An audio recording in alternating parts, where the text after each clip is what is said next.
Hello, everyone. Welcome to Big COC Energy. I'm Zraitor, your host.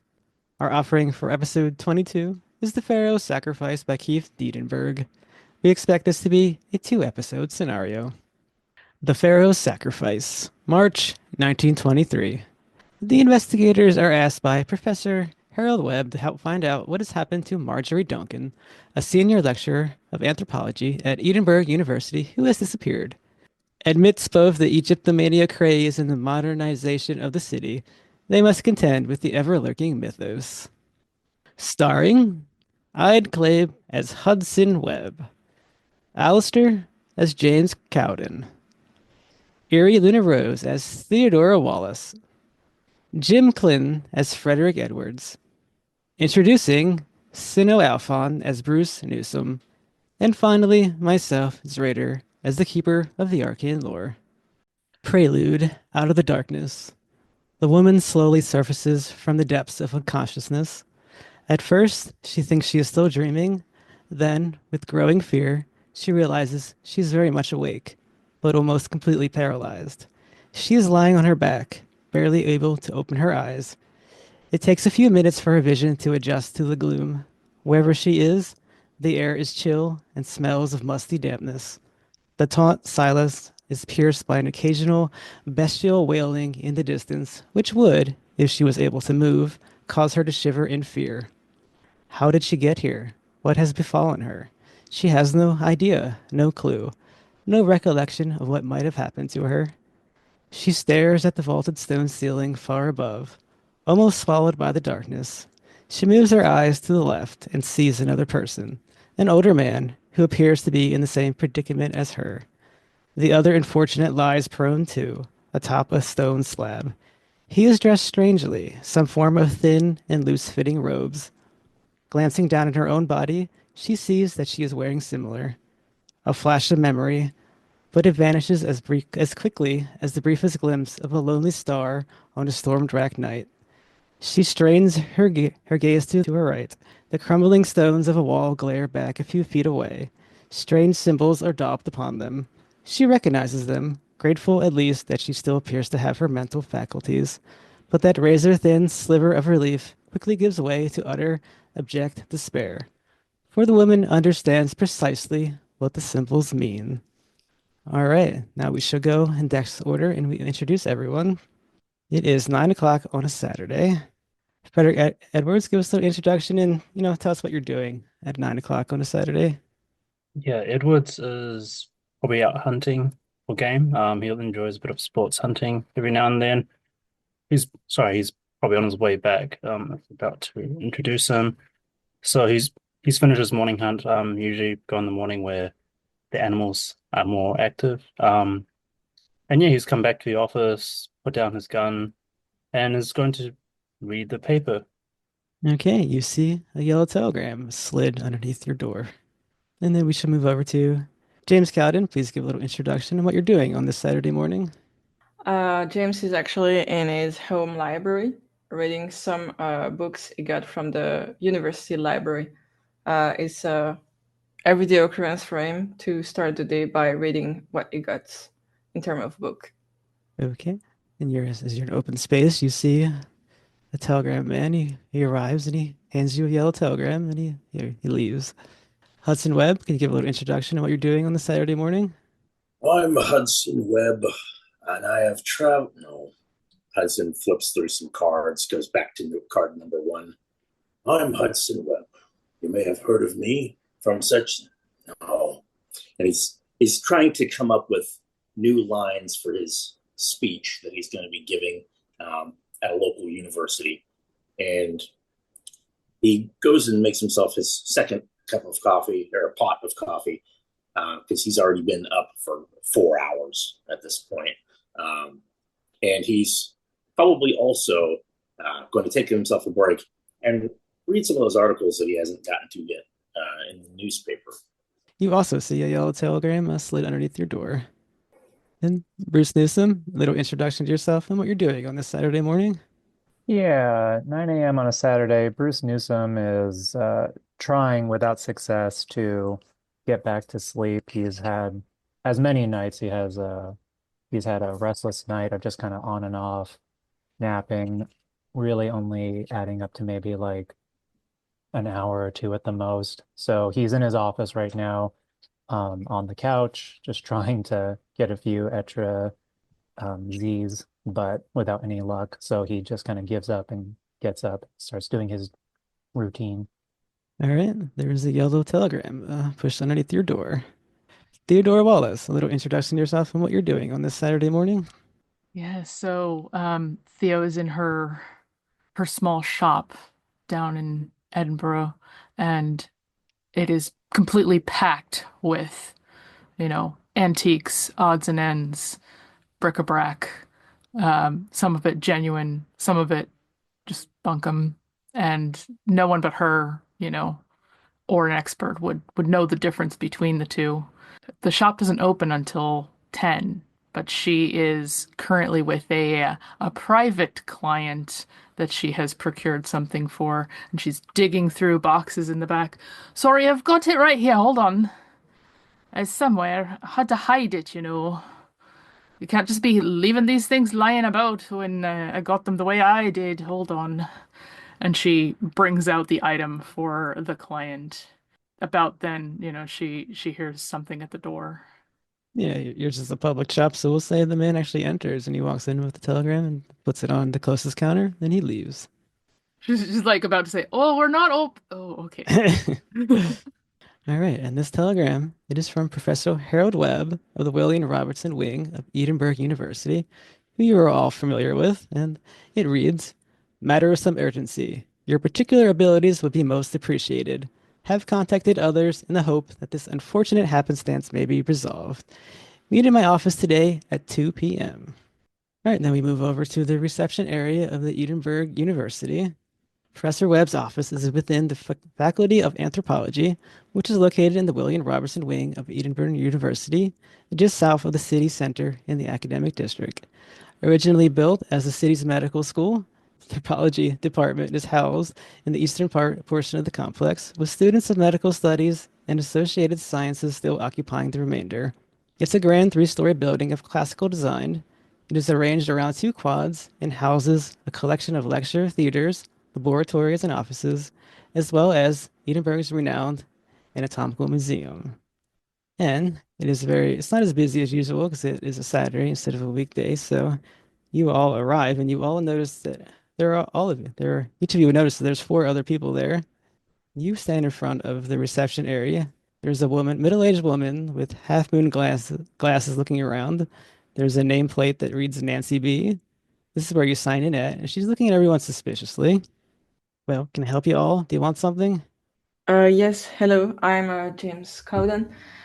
I'm here because I got a letter from my mentor. Let me fetch it really quick. And he start rummaging in his pocket, and he pulls out the telegram from Webb to give it to Nancy. And you're a student here? I was personally. I was now at work, but I was a student for a few years. Yes. All right, just sign your name here, and she gives you a paper, and you can go on in. Thank you. And she turns her glasses looking at the rest of you. What are the rest of you doing here? Hudson just begins to sign his name and heads off following Frederick. Or, sorry, was that James? Yeah. All right, we follow James. Sir. She's, What is it? hey, are you allowed in here? I was summoned. What was I doing? I was summoned. I'm certainly allowed here. My younger brother is the one who called me with such urgency. I wish not to be regarded with suspicion. Oh, you're Hudson. Hudson Webb. I see. He speaks fondly of you, although I've never seen you around before. As he should. Quite busy. Oh, very well. It seems we've all been summoned, and Theo pulls the telegram out of her vest and just kind of waves it and then signs her name. I think I've seen you in here before. Oh, yes. Webb's a good friend of mine. Very well, you can go on in. And is that Professor Frederick? She's kind of trying to see you through her oversized glasses. Yes, it's Professor Edwards. How are you doing, Nancy? How's your day? Oh, I'm doing pretty good. It's been quiet until now. Yes, it seems our dear friend is called a meeting. So if you could just wave me on in. Yeah. All right. Well, have a good day, Nancy. And she finally looks at Bruce, and you don't look like a student or that you belong here. Yeah, I'm not a student, but I have a professional relationship with Professor Webb, and I pull out a business card that has my like private eye detective, I don't know, Newsome's detective agency. Oh, Um, you're a private dick. yeah, and always open. I've helped out the professor in the past, and I'm always looking for extra work. So you can actually keep that business card, in case you ever need a private eye. Oh, my cat gets out sometime. Do you find missing cats? No case, currently no case is too small. So yes, I will find a missing cat for you. I will keep you in mind in case Mr. Butters gets out again. Right? And she'll wave you all through. As it is a Saturday, the building is quieter than it would be on a weekday. Earnest students catching up on their studies or engrossed in research are still present, however. The atmosphere is one of quiet and serious study, giving the place that familiar feel of a library, albeit one where the faint smell of formaldehyde permeates nearly every corner of the building. The Faculty of Anthropology is on the third floor. You ascend a grand staircase decorated with Greco-Romantic busts and oil paintings depicting mythological scenes. Webb's office is at the end of the marble-tiled corridor, with other doors leading to another smaller office, a trio of lecture rooms, a small but well-stocked library, and a modest staff room for lecturers, professors, and a visiting staff to relax. And on this journey, do you all just go there quietly, or is there any chat as you make your way to Webb's office? James was walking pretty fast, so he didn't really Hmm. catch that other people were following suit. Okay. In which case, they will say no, and then you all stand outside of Webb's office. The door is currently closed. Hudson will charge over there and just go to open the door.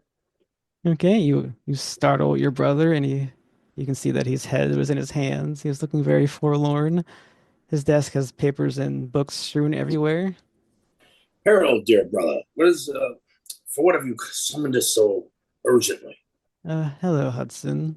And like immediately as you look at your brother, you can see that he's very sad. He's usually very, affable and charming. He's got a sparkle in his eye, but today that eye is not sparkling so much. He's looks very tired and drawn. Has someone close passed away? I certainly hope not. I'm so glad you answered my telegram. I'm glad you're back. Is it for good this time? Never for good, dear brother. I'm always looking for my next adventure. There's still gas left in the tank, so to speak. Do you know these people? Yes, they're all dear to me in their own way. Wonderful. Well, I guess we should get down to brass tacks then. Don't you want to know who they are first? Or we're just getting right into it. You're really, I guess this is an adventure that you're after, I suppose. Your Well, brother's rather a bull in a china shop, isn't he? I'm Theo. Hello. I was hoping we could figure out what's going on first before doing introductions, but I'm Frederick Edwards. I'm a professor here at in the Faculty of History, and I work with Mr. Webb, Professor Webb here. Well, hello everyone. Quite surprised. I'm James Cowden. I was a student of our mutual friend, I would say. Are you in any of my classes, Mr. Cowden? Um, I don't remember. I've been out Oh, of school for a few years now. I don't know if you've been here a while, but I will be honest, I wasn't the most dedicated student. I would do the work, but I wasn't often in class. So maybe you were one of my teacher. And hello, everybody. My name's Bruce Newsome, and Bruce starts pulling out a seemingly endless array of business card, which he begins to hand out and shake people's hands. Private eye, I'm really good. I do everything from stakeouts to following people around to rescuing cats. So if you ever need a private eye, you got my number. Clever. I should have brought my business cards. Yes, Bruce often looks into things for me very quietly. There's always students in trouble. Although in this case, it's a teacher that's in trouble, a faculty member. A teacher. Yeah, one of our senior lecturers, Miss Marjorie Duncan, has gone missing. She's been missing since Wednesday evening. Nobody has seen her, and I've been unable to contact her at her home address. We had a very short conversation on the afternoon of Wednesday, 21st of March. She was very flustered and excitable. She said she was on the cusp of something big that would show those mugs in New College a thing or two. I mean, if she was on the cusp of something impressive. How do you know she's not writing it up at this moment? Well, I should be able to contact her. They should still answer. I don't know. Maybe it's so engrossing that she's simply missed your call. It's been last Wednesday. It's quite a, and we need her here at the school, every day. She's a lecturer. We need her doing her thing. So she's missed appointments, lectures, things. Yep, she's missed everything since last Wednesday. Now I have contacted the police, but as you were telling me, it's basically the same. It's just not been missing long enough to be considered a missing person. I was told by Mr. Inspector McSween, who's not really a agreeable chap, but if she hasn't turned up by Monday, I can contact him again. I was hoping you could certainly find her before then. What was Go she ahead. working on? She didn't tell me that. She just said it's the cusp of something big. Well, what's her area of speciality?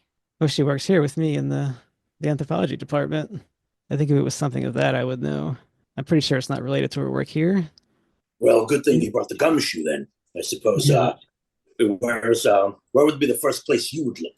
I was thinking, has anyone gone by her home? Of course, seems so obvious. But Yes, her home address is at 14 Marchmont Terrace, but and I give you a telephone number as well, which she does. And I've rung her several times a day. She hasn't answered, as I said. I went there on last Thursday, and she was not home. I didn't enter the home, of course. I didn't wish to break in. Were there any lights on when you visited her home, or did it seem like anyone was there? No, it definitely didn't seem like anyone was there. Well, I guess we'll have to break in then, no? Hmm. No, not There has to be officially. a way to I didn't get hear in. that. Yeah, you didn't hear that, Professor, but I'm sure there's a way to get in and get out without being seen. I'm guessing she has a study at her place.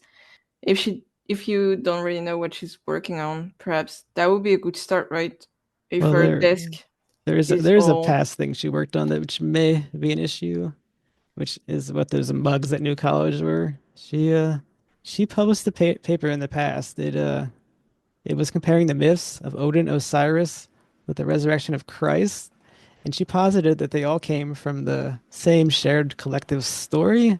This greatly angered someone called Reverend Dr. Ian Parker. He's head of the Ecclesiastical College of the United Free Church of Scotland, and he threatened us with legal action if she didn't take the paper down. perhaps we won't have to break in then. Do you have a way to contact that person? He's at the well, he's at the College of the United Free Church of Scotland, which I'm pretty sure you could just walk in the reception area. Although I like to think he didn't have anything to do with it. He is a church man, religious man. Yeah, that's not. He kind of shake his head, like that's not a good or bad point either. But and James turns to the others. So, what do you reckon we do based on that? Like either we break in, or we go to another college and stay legal for now. I don't know why we have to commit a crime at this point. Surely, maybe the neighbor has like a spare key that we could just go in. I do think that this reverend probably has a good story for why he's so concerned. Nothing bad could come from a man of his standing. is there anything else that you find relevant, brother? I mean, you mentioned you went to the police; they weren't very helpful. Did they give you anything? Did they? What I'm curious about is if she had any landscapers or anyone who came by the property who might have seen something or heard something, or perhaps does she have a husband? No, she is single as far as I'm aware, and she lives in an apartment building. I don't think she would have landscaping people or anyone of that sort. Ah, perfect. They'll be neighbors. We should get going. Yes, and also the landlady or landlord might have a spare key. Well, I can bring you all to her office if you would wish to look around there. Her office here at the university. Seems I mean, best since we're here. Yeah, that sounds more interesting than breaking into someone's house. Sounds good to me. Yeah, I Okay. guess we'll do that then. Okay, he takes you down to where Marjorie Duncan's office is, and he opens the door, and then he leaves you to, he says, farewell to you for now. And inside the office, it's smaller than Webb's, and it's very neat and clean. You see a fashionable walnut desk beneath a single window, which gives a very good view of the outside. There's a leather chair that's placed directly underneath the table. There's a cabinet that stands against the wall, and it's packed with books and other items on display.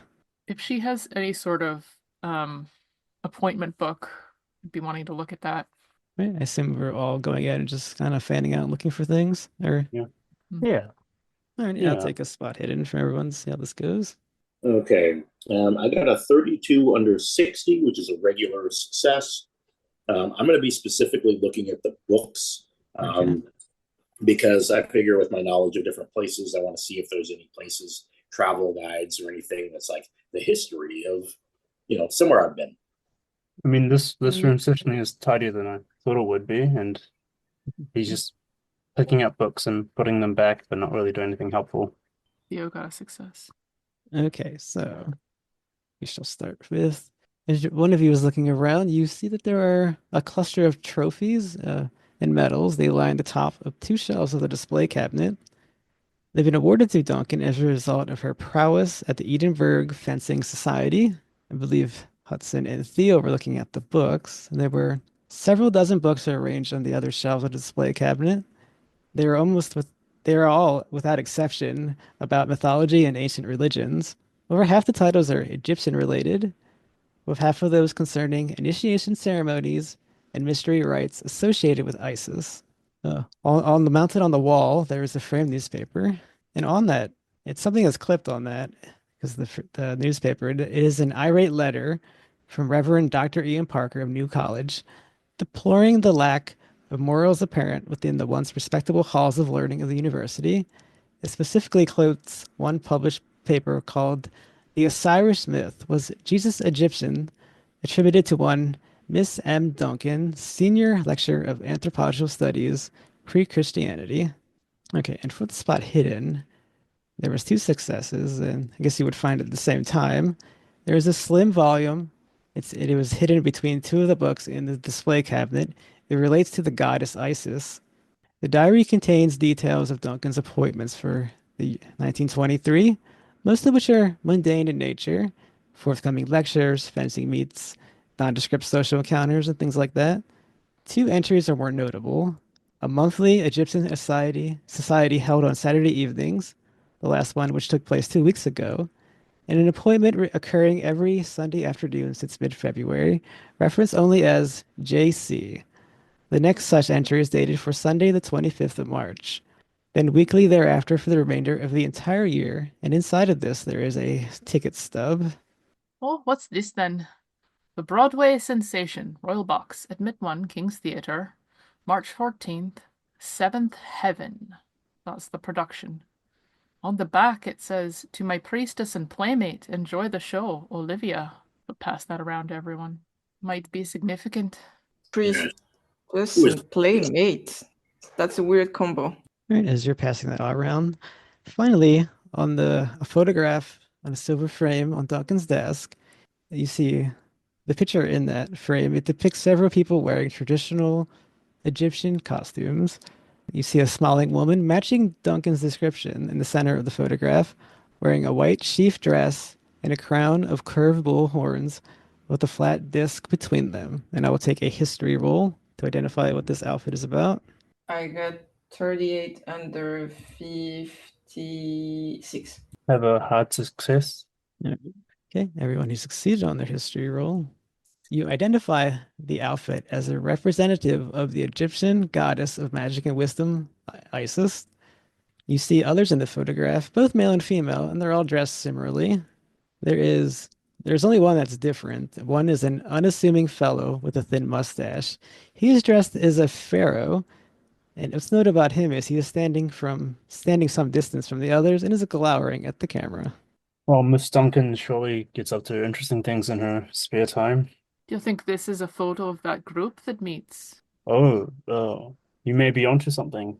Could suggest why she's called a playmate, because I don't know. Maybe they're in the same play, some sort of theater troupe. Or do they just like to pretend to be Egyptians? Quite strange. Well, she has an awful lot of books here about the ISIS cult. Well, I suppose it could be due to the fact that it might be part of her research. I mean, anthropology involves the research into people's like historical religious behaviors. It's not perhaps unexpected that she would play out her theories in a group setting, although again, very strange. Well, I think we're going to have to track down some of these people.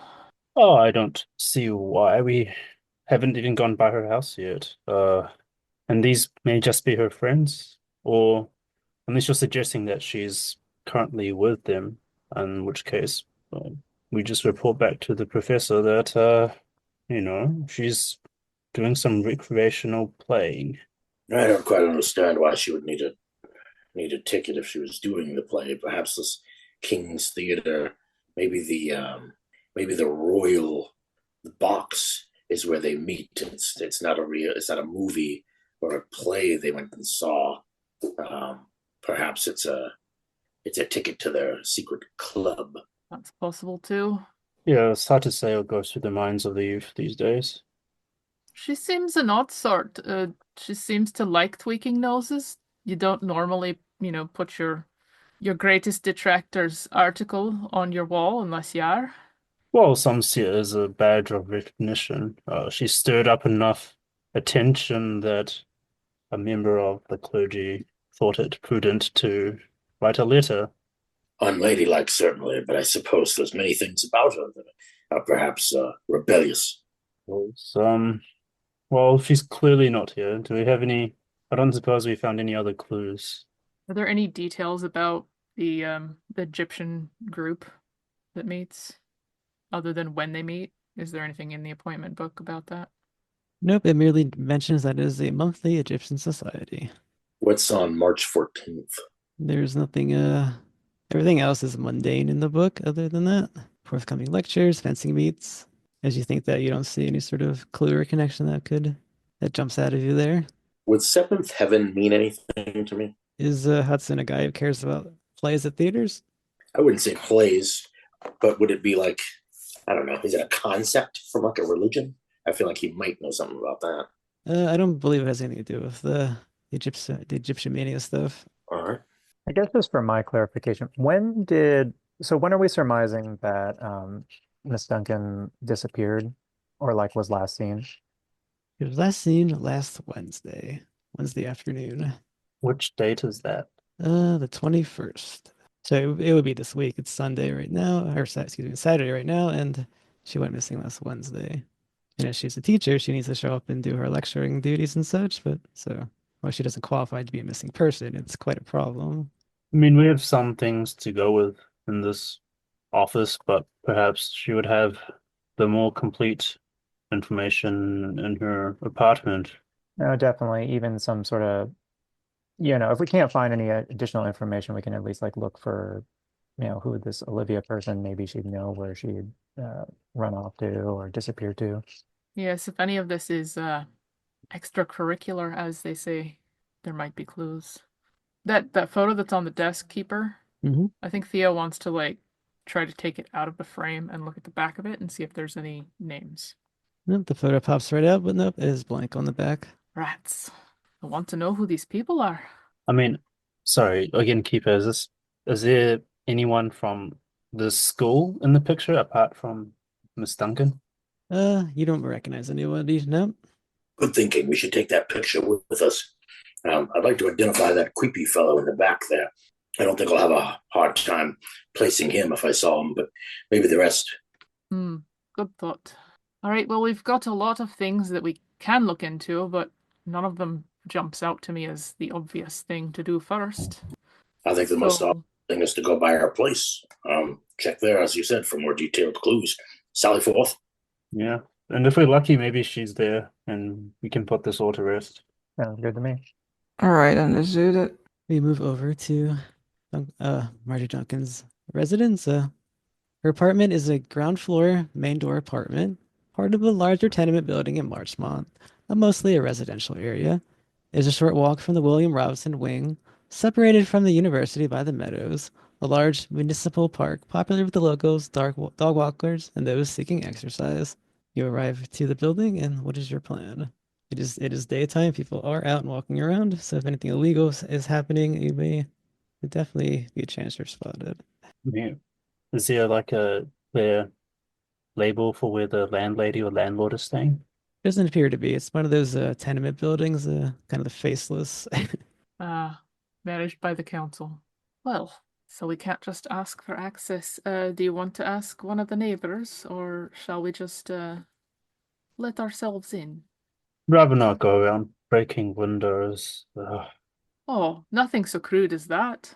We could try knocking first. Of course. Yes, I suppose let's try knocking the door and then after we could try and see if the neighbors know anything. All right, your knock goes unanswered. Yeah, I think the closest neighbor, not there's two neighbors, right? Yeah, there are definitely neighbors around. Neighbor doors to neighbors. Okay. I guess the one to the right of this apartment. All right, you hear some noise inside, and then the door opens a crack, and you think you see the face of a man. He's like, "Can I help you?" All right, my name is Professor Edwards. Do you know anything about the location of Miss Duncan? She hasn't been coming into her duties recently. I see her around sometimes, but she's always wearing fancy things. But I don't talk too much to her. All right, and you haven't seen her at all in the, I don't know, since last Wednesday? Now that you mention it, no, I don't think I have. Oh, that's good. Do you know if she has anyone that she would leave like a key with in case she got locked out? No, she's always coming and going, but she's always coming and going alone. All She right. doesn't Well, have friends over. Oh, I think she goes out and meets them. thank you. You have been gracious with your time, if not completely unhelpful. Yeah, have a good day. You too. And he shuts the door. Well, should we try the other neighbor? Or seems like she keeps to herself. Hudson will head over to the other door and he'll say, "It sounds like a fine idea." He gives it a nice little. All right, you hear a little noise inside, and then this time a woman opens the door pretty widely. She's maybe in her 50s, wearing a little dress, and she's like, "Yes, sir." Greetings, young lady. I'm Hudson Webb. I'm actually inquiring from the university about your neighbor. She's unfortunately she hasn't been attending, and nobody's heard from her. We were hoping to get in touch with young Marjorie Duncan. Did you by chance know her? Run across her in the halls? Yeah, we would chat every now and again, I suppose. Splendid. What sort of topics did she mention? A trip or something that she neglected to inform the university of? Oh, it wasn't about her personal life. It was just small talk, the weather, what we're having for dinner, and that sort of thing. She was kind of a private woman. Religion? Religion? Well, I think No. she did it at the school, right? I don't.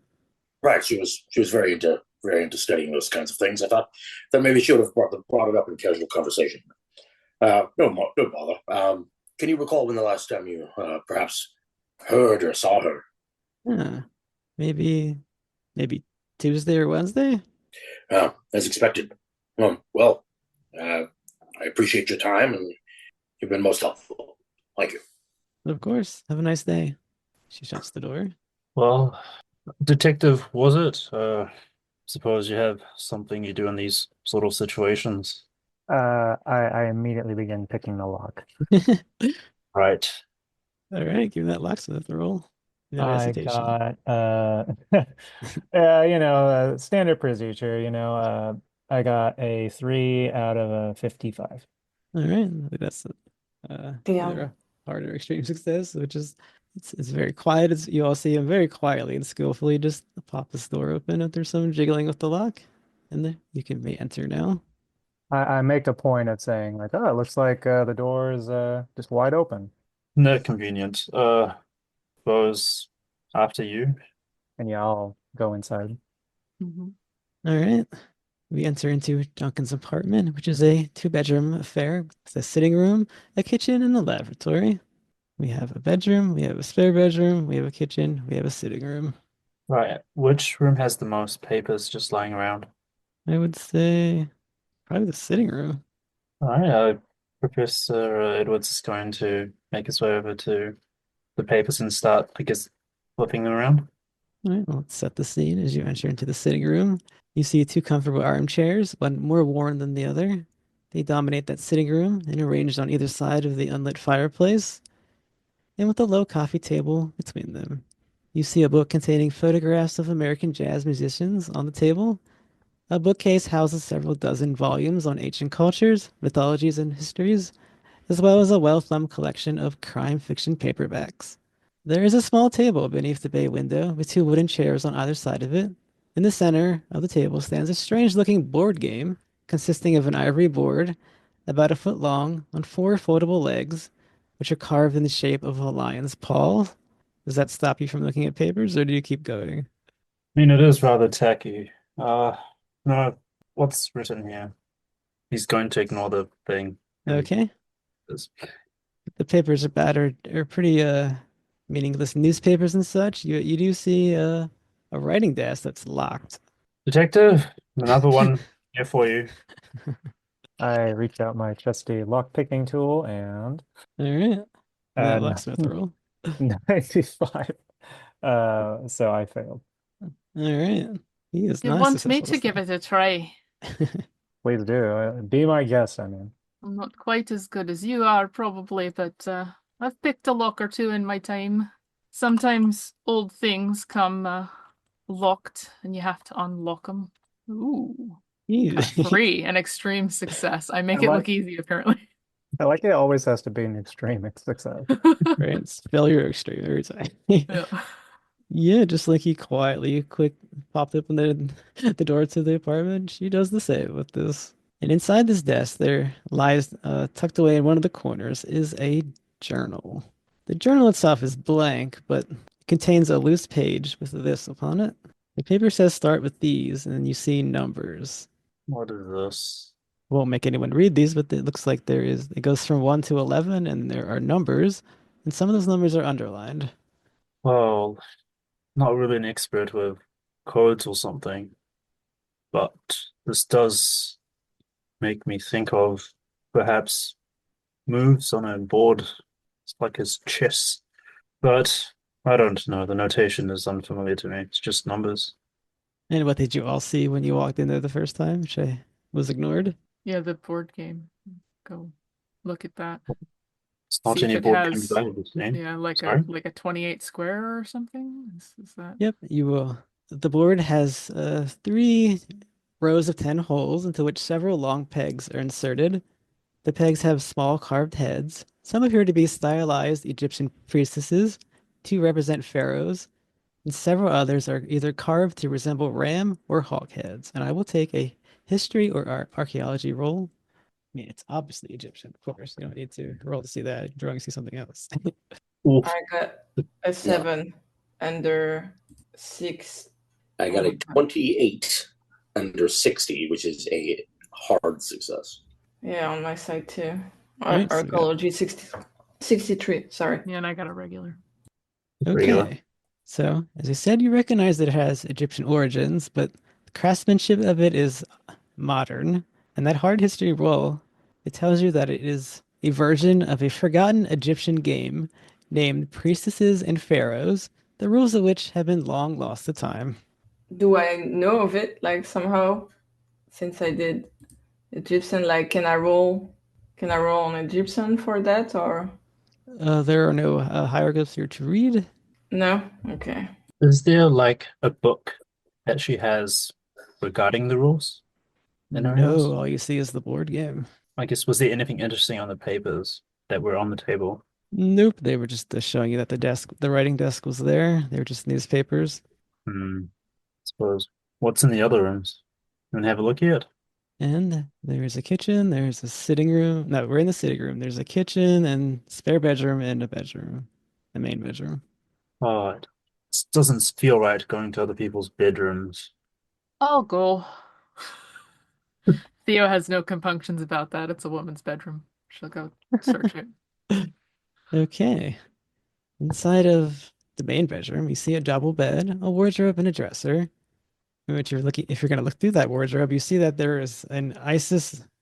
You definitely see the ISIS outfit that she was wearing in that picture is in there. Mm-hmm. It's well made, although the headdress and other accessories are fashioned from painted paper mache. And as to the rest, you can see that she's a woman with very expensive taste, and she likes lively and extravagant hats.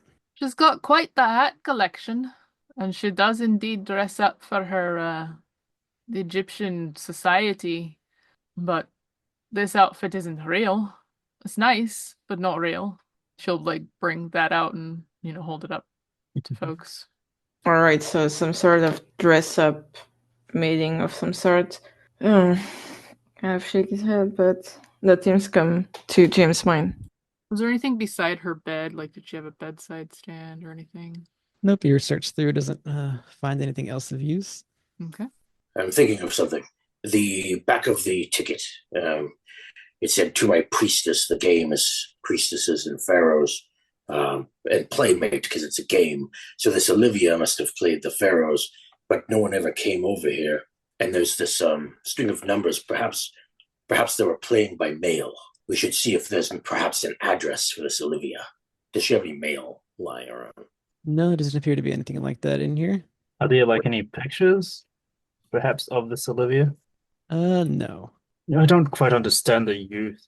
What happened to taking photos and putting them on your mantelpiece? This room is drab even for my taste. Perhaps it's a matter of she lived more in her office. Well, we were in her office. She didn't seem like she lived much there either.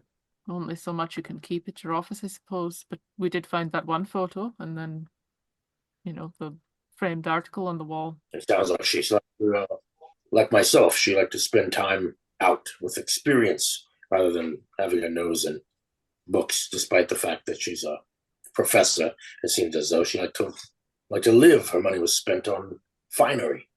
But I don't know if she's quite a professor. She was just a senior lecturer. Her clothes are very nice. You don't make much as a senior lecturer, do you? I don't know much about her family. Maybe it's generational wealth. I mean, I don't know. My wife has lots of clothes all the time. I don't really know how good they are. I'll take your word for it. I was married once. Clothes are all I have left of her. Oh, it's sorry about your loss. No, it's quite all right. She didn't die. She just remarried. Oh, Oh, okay.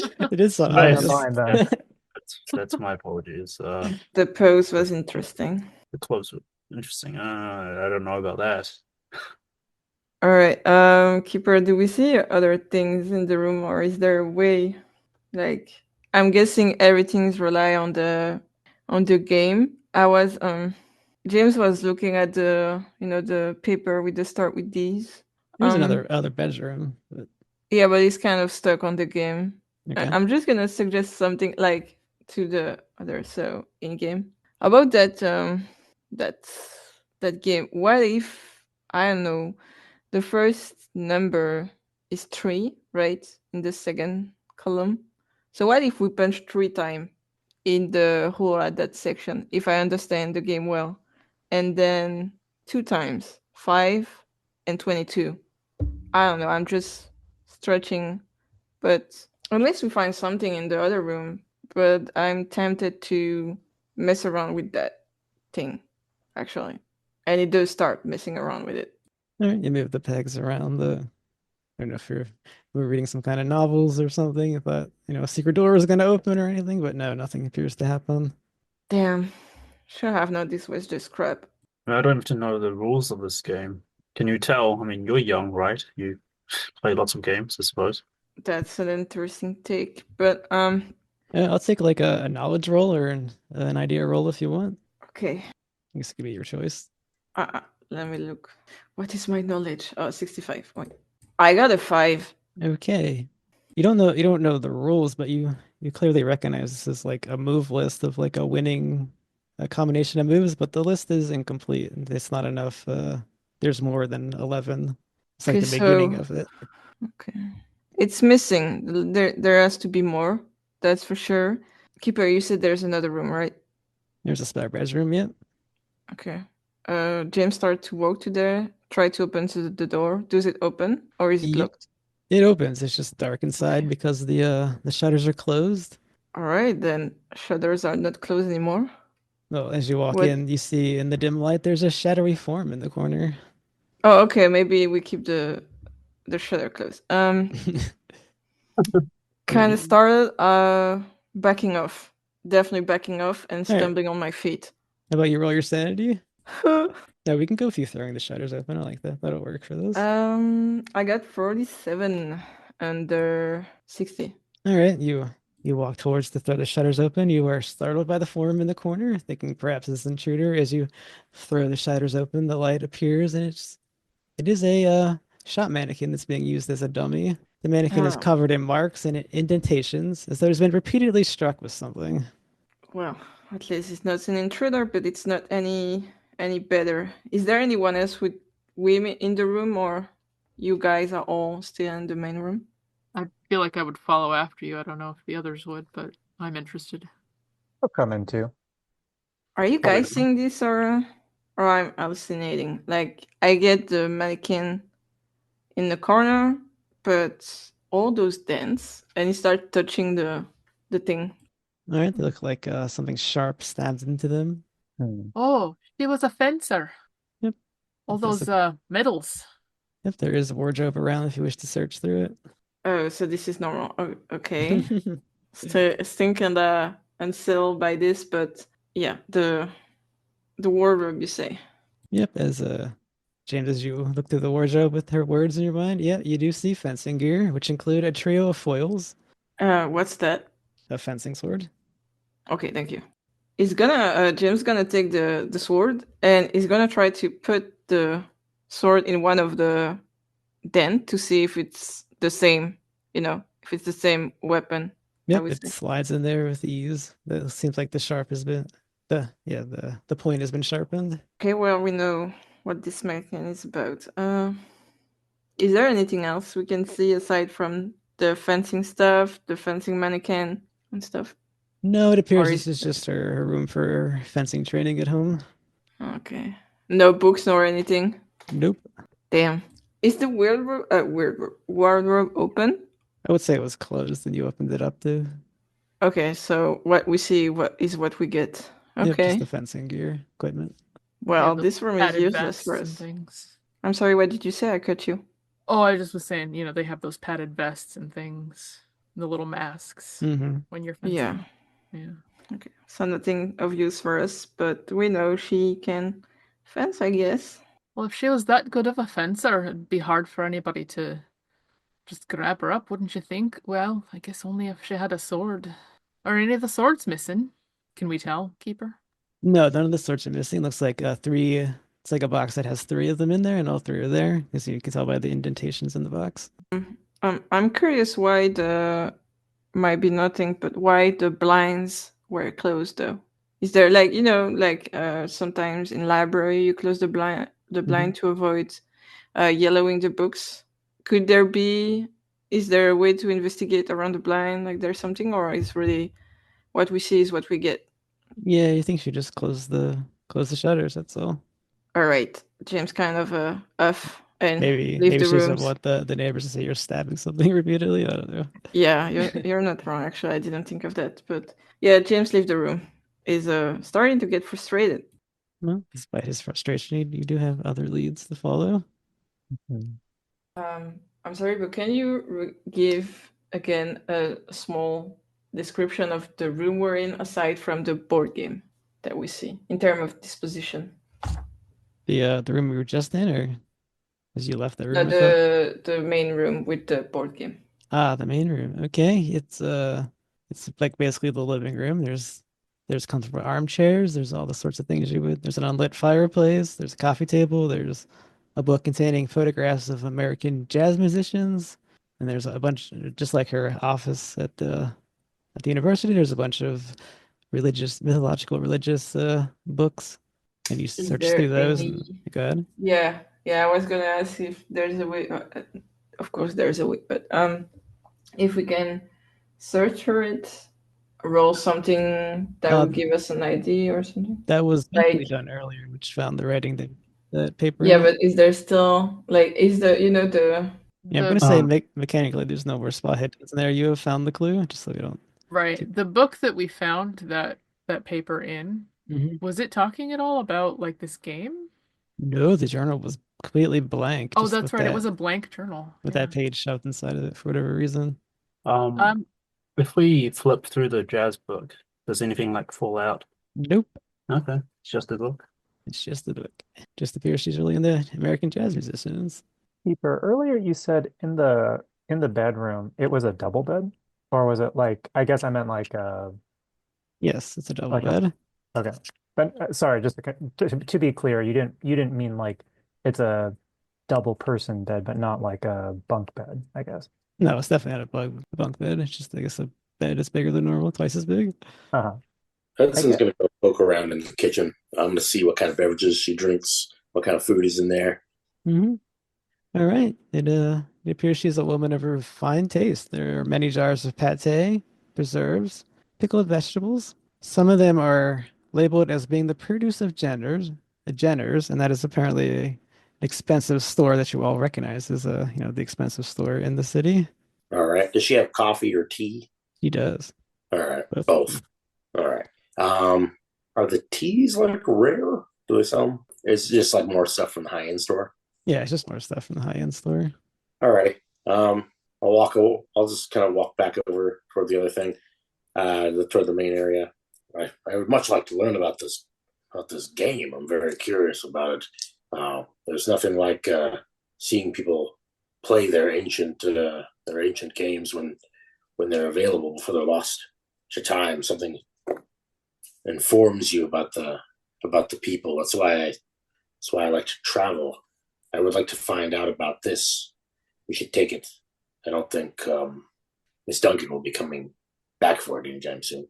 Before we mess with the board, I would like to, right, because now I'm just assuming a lot of things, but James pointed out, in the ticket referred to Miss Duncan as the priestess and playmate, so maybe if we were to follow the instructions of the note that we found and just mimic, because it's just inserting these poles into slots, right? Yeah. So like, okay, first in on the priestess side, if we put like a piece in hole number 14 and hole number 6, though that I don't know, that's just a guess, just to try it and see what happens. Yep, nothing appears to happen. Uh-huh. And as James pointed out, when he was asked about it, the move list is incomplete. Yeah, I'm assuming it's like half, right? So the other half would be the Pharaoh side. Someone's gonna have to help you with the rules to this game, I suppose. You don't actually know how it works, other than you can move pegs around. Hmm. Perhaps the remaining numbers are at our university desk that we may have not find, or maybe Webb knows about that game. Well, I'll say that just so we don't waste time. There was nothing else in her university office. You may Yeah. question Webb if you wish, but let's not, go on a goose chase. So the office is good. So office is kind of waste of time, but Webb okay. Oh, Or Webb is you can always question it if you see. So just saying, if you're gonna go back there and search, I'm just gonna tell you nothing's Okay. there, just so you don't waste your time. So the university office is out of question. I don't mind like moving on to maybe see because obviously like we know about the game, the board. We have if we want to take it with us because it's not like could a person carry this? You could carry it, but it would be pretty obvious you were taking something out of the apartment. Okay. Well, we have unfettered access to the apartment, at least for now. Um, so we could come back to it. Really dumb, but if I shake this box, or if I shake the board game, is there any like rattling or do I hear anything? Nope. Okay. So there's nothing obviously suspicious about it. Yeah, if your mind is thinking like maybe opens up or something, it doesn't appear to be anything there to suggest that. Thea will gladly get down on the floor when she sees you doing that and double check what's underneath. Not to suggest we break this thing open, but I don't know that there's a compartment. She'll like look in the holes. This is a reproduction, isn't it? Isn't that what we all concluded? Those of us who know about old things. And she'll look though in each of like the little peg holes, like all of them, just to see if any of them are formed differently or Nope, it's I think just you pretty much ruled that out already, but yep, and you were right, as you said again, it's made in modern times. It's produced somewhere in 1923 or so. this may just be a practice one. Maybe she has found or has access to a real one from ancient times. Hudson sits down in the well-worn chair, the one that she clearly utilized. Well, I don't know if there's anything else here to be seen. Maybe she's with her friends, and we just need to find her friends to confirm this. There was that ticket, right? Maybe they hang around there often. We'll catch some of them. No, agreed. I think that might be a good lead. I mean, all we have to do is confirm that she's safe, and then that'll satisfy our friend Professor Webb's curiosities, and then we can go about our business. Oh, I'm sure I'll want to know more than that. Well, other than the fact that she's safe, I mean, what else would anyone want to know? Why didn't she inform anyone of her absence? What was she doing that was so important? When is she planning on coming back? Oh, well, suppose who knows what people do in their free time. Anyway, are we done here? Shall we see if we can find her at this King's Theatre? Hmm. Yeah, that sounds good to me. Theo grabs the blank journal and is gonna draw the positions of the board just for reference. Okay.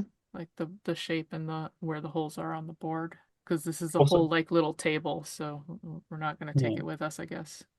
Also, yes, so Keeper is for the journal, it's completely blank, but are there like any indentations like it's been written in? Yeah, that was a thought I had too. No, it doesn't appear to be used at all. Yeah. And the paper that's in there is not from that journal. Right, but if I scribble across one of the pages, there's like no indentations. Nope, there's nothing. Um, All right, off to the theatre we go.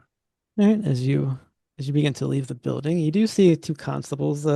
They begin to approach, and they make eye contact with whoever's in front leading. No, it could be anyone. I suppose I'll be in front just to see what happens. We heard some Good people day, were officers. Oh, we sorry. heard some people were poking their nose around here, knocking on doors. Not sure what you mean. Who's asking? But I'm a constable. I'm asking. Right. What do you want to ask? I wonder what you're doing here. I'm a professor at the nearby university. Just swung by to see the welfare of one of our colleagues, lecturers, to see how they're doing. Is All that right. untoward?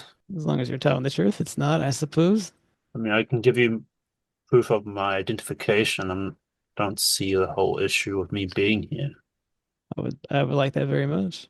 Okay, show her my university ID. All right, Edinburgh University professor. So, Yes, history. and you took 4 people along with you. Oh, we were followed by a friend, a shared mutual acquaintance. And that one over there is well, actually I don't know any of these people very well, but anyway, we were, brought together because I guess more brains equals, I guess, better work. Again, is this untoward? I suppose not. I don't want to see you all poking around again, though. Once is a I'm, coincidence, twice is suspicious. What you say? I don't mean to offend, officer, but we are like citizens or denizens of this university. We should be allowed to go where we please. We'll see about that. We'll have our eye on you. And the two walk down the street away from you. That was very weird police behavior, let's say. Strange gentleman. I suppose it's possible one of the neighbors called the police, concerned. I don't why. Strange group of men show up when this woman was very solitary. It's understandable. I don't know. I think I'll write a letter of complaint to the department. You do that. Write a strongly worded letter. I That'll teach will. them. I will. Thank you very much. Theo looks tickled by that thought. All right, I guess Well, we're ready to move to the King's Theater. mhm. Yep. Okay.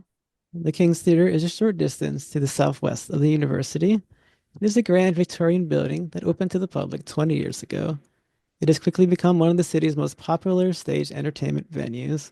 The Seventh Heaven is still playing at the theater. It is a drama concerning a tragic love affair between a young girl and a French soldier during the Great War.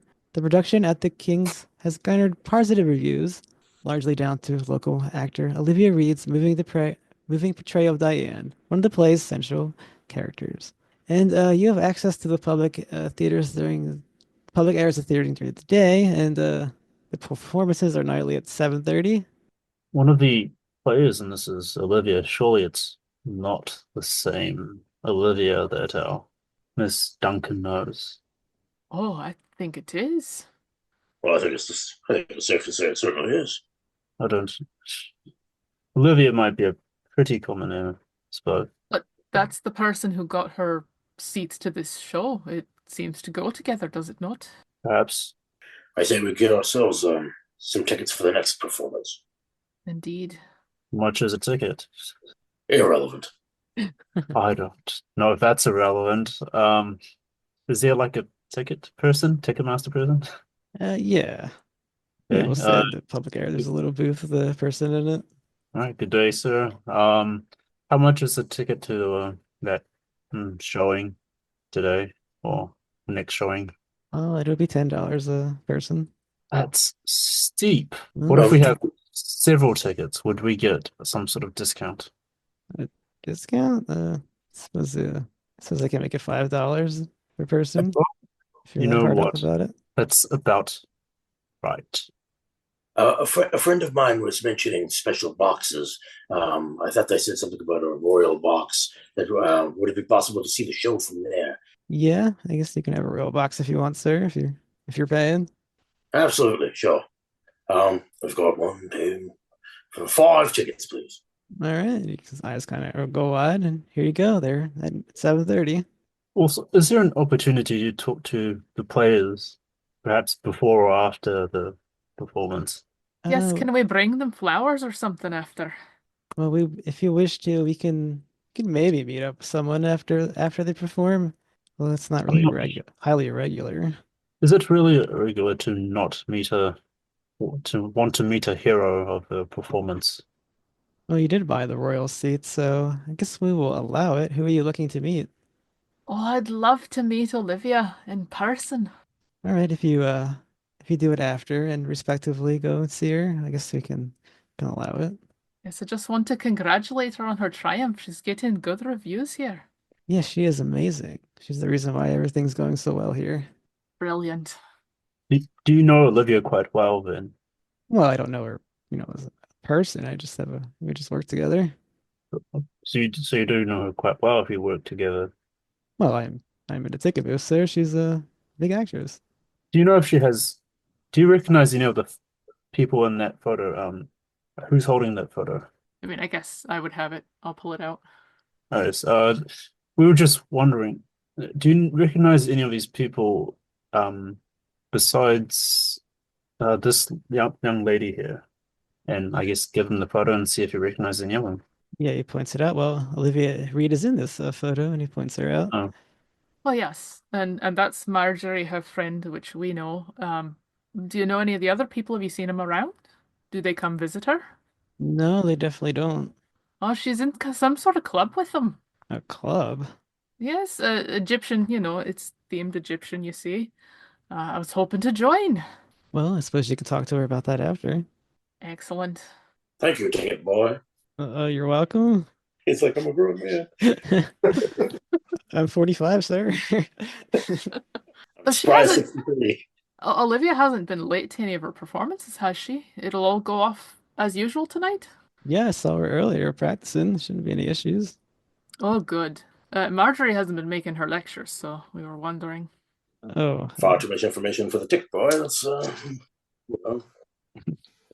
he doesn't know what to say to that. Well, I don't know if that's necessary. Thank you.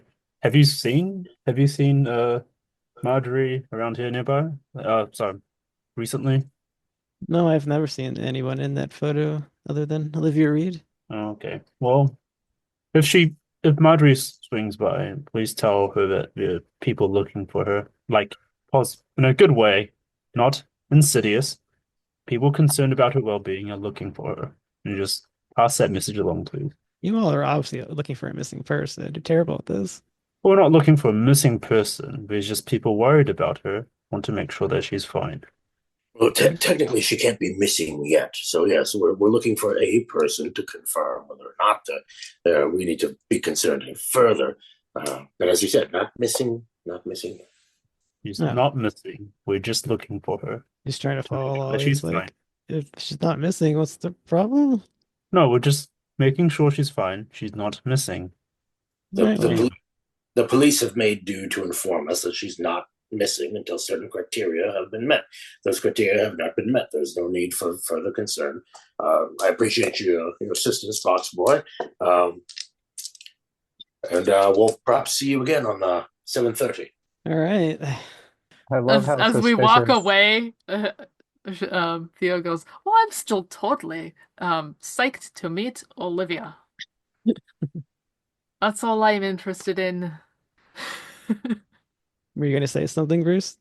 Oh no, I'm just out of character. I'm just enjoying how suspicious we sound.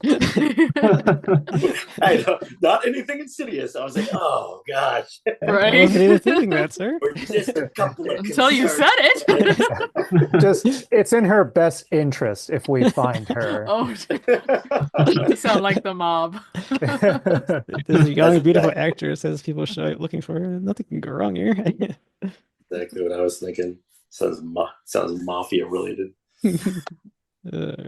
Okay, we shall advance the time to 7:30. The play of the Seventh Heaven begins to start, and our 5 investigators are all in the very nice royal seats provided by Hudson Webb and his 63 credit rating. Nice. What is it that you do exactly, Mr. Webb? What do I do? Yes, to afford such luxuries. To afford such luxuries, I have generational wealth to help me with that. As for with my spare time, I travel the globe. I've occasionally had a chance to make additional funds, but nothing that rivals my independent wealth. Interesting. I've set foot on every continent. Have you ever been to Egypt? Of course. What man doesn't go to Egypt? See the grandest structures that were made by prehistoric man. I mean, I haven't been to Egypt. I'm just Well, I fancy myself as an explorer, so I suppose for my types, very well. Egyptology was such a fad. I have to admit that I didn't stay long. Yeah, went to Cairo, Egypt, took a peek at the Nile, but on to bigger and better things. Africa has so much to offer. Well, I don't know. I'm sure there's many more secrets yet to be found in Egypt. What time does this show start? 7:30. 1/2 past, yeah. Is it starting soon?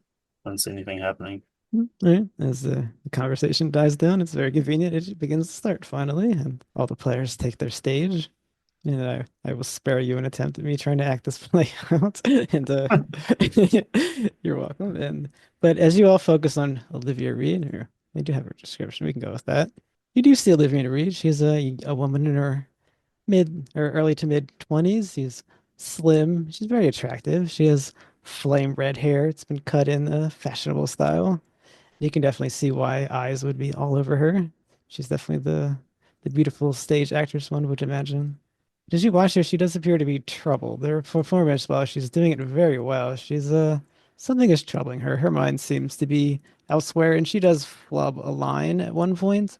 And then we will say that the play comes to an end. And you were given directions to her dressing room by the box boy. If The the box. that he gave to you because you bought the big seats. Yeah, Theo definitely brought a bouquet of flowers to cover this interaction. All right, maybe you catch her. She's right outside the door. She's still in her play outfit. She looks at all of you and, oh, you were all the big spenders in the royal box today. Oh yes, lovely performance here. These are for you. Such a good show. Oh, that's very kind of you. She takes them and smells them, and she looks generally happy that you gave them to her. So, what did you all wish to meet with me for? Well, I mean, I wanted to see the show after I heard about it, but to be fair, your name first came up because we were looking for Marjorie. We know you knew her. Oh, Have you Marjorie. seen her about? Well, this would take a conversation. Do you mind if I get undressed into my civilian clothes and take all this get up off? Yeah, excuse me, and leaves the room. We're outside the room technically. Oh, yeah, so there. Okay, yeah. Turn around. All right, she enters into her dressing room and closes the door. She's a Because what did you really think of the show? No, I did. I really enjoyed it. I Really? liked the theater. Oh, Don't get out to it much. And while you say that, like Theo is like leaning her head against the door. and what do you do? you hear a What? scream of terror from inside of there. Is it locked? It is not locked. Okay, throw up the door. Yeah. Inside there is a chair that she would have been sitting in. It sits empty in front of a mirror framed by flickering light bulbs. You see a copy of that strange board game on a table, and there's a faint smell of incense lingering in the air. And as you look into the mirror, you see that Reed's reflection, even though she's not there, is still visible, and her face is contorted in a silent scream of terror. And that reflection fades and disappears. Can I have a sanity roll from you, Theo, for Oh. entering? Yeah. I think that deserves it. Yeah, that's a fail. A failure. Okay, I will need a 1d4 plus 1. Theo lets out this like unearthly shriek and just kind of falls back out the door. What the? What? Good Lord. She's gone. Yeah, what are you what does anyone know what she's talking about? She disappeared and her face was in the mirror and it's not there now. And oh my God. Your senses. You're not making any. All right. So she screamed, right? I go in. Um, she wasn't there. She wasn't there. What do you mean she wasn't there? We saw her go in the room. I know, but I she's didn't. gone. But her face was still in the mirror and then it faded away. There's some sort of back door in that room or something. Where did she go? I mean, we can check, but I don't know. It's something strange and that game's in there, that strange Right. game. So she's not in that room, right? We're okay to go in. Yes, go. Okay. Yeah, I suppose Professor Edwards turns around and goes. So proper. Ugh. Right. Yes, very weird setup for a dressing room, I suppose. But I actually wouldn't know. Is there like a back door to this room? No, there's no possible way she could have exited. Theo Oh. feels all along the walls. You don't find anything. He's gonna, I guess, stamp on the floor. It's like trapdoor. Nope, just the thud answers your stamping. Well, this is like one of those mystery novels that I've read. I suppose that means a detective. This might be something you're familiar with. A locked room mystery. I've never quite experienced a case this strange before, but I would like to look at the chair that where like the where we're seeing like a copy of the board game. Yep, you can give me an appraise roll while you're looking at anyone who's looking at the board game. I definitely want to look at the board game, but I can't appraise for shit. I fail for sure. You're like, what, 5% chance? One. One. I got a 5 and I've had a 5. I can't remember if it has to match or No, if you can hit the number exactly and it'd be a success. somehow I was able to appraise it then. Yeah, the game board is exactly identical of a modern reproduction of that old game that Marjorie Duncan had. So it looks like they were making multiple copies of this board game. Okay, so this is also a reproduction. Yes, it's a modern reproduction, and the pegs of the game are scattered beside it on the table, most of them. There's only a few that are slotted into the holes. Do we recognize the positions that are still in the board as being from that list? There's only like 2 pegs left in. Most of them were knocked out, and they don't appear to be. Oh, okay. So it looks like it was overturned. There's like one on a 14, maybe there's one on an 8, but the rest were kind of knocked out. I guess, is there anything of note in this room other than the board, the mirror, and the chair? Yes, after we take our eyes off the board game, we see that there is another handwritten list of numbers, which I will give. So it has a list of numbers. I will let somebody read the text if they wish. I will read it. So James take the paper. So we got 3 new numbers and some weird text. They'll never see this coming. Following up with the setup of number, and I am sorry for my reaction at the last meeting of the society, but I trust my explanation resulted in your understanding, if not your forgiveness. And it's signed by Thomas. Another name. This Thomas rings a bell, as in the actors or something. Is it something we could have seen? No, you don't think it's something you've seen. Okay, so I mean, I suppose this probably supports your hypothesis, Mr. Webb, that these two probably played the same game. Certainly play the same game with each other, send each other some sort of instructions. I'm curious about what these underlined numbers are. I'm perplexed as to the rules. If you can simply move the pegs to any number, I don't understand what the limitations are. Right, yes. So, yeah, you said you saw her in this room, right? When you opened the door? No, she physically wasn't here, but I saw her face still in the mirror. That was what scared me.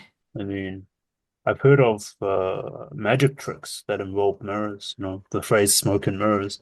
Perhaps a party trick of some kind. If she didn't want to talk to us, she could have just sent us away. I Yeah, don't I think we said, could have pressured her. Theo looks into the mirror and kind of just like it looks like kind of walks all the way around it to try and see if there's anything strange about it. Nope, it appears to be a legitimate mirror. Well, as you're walking around, you do notice she has a purse there. She even left her purse. Who leaves And their handbag? it's rude to go on people's purses. Yeah, well, she's missing now. Theo opens the handbag. yeah, I think Alright. we're beyond not opening up people's purses at this point.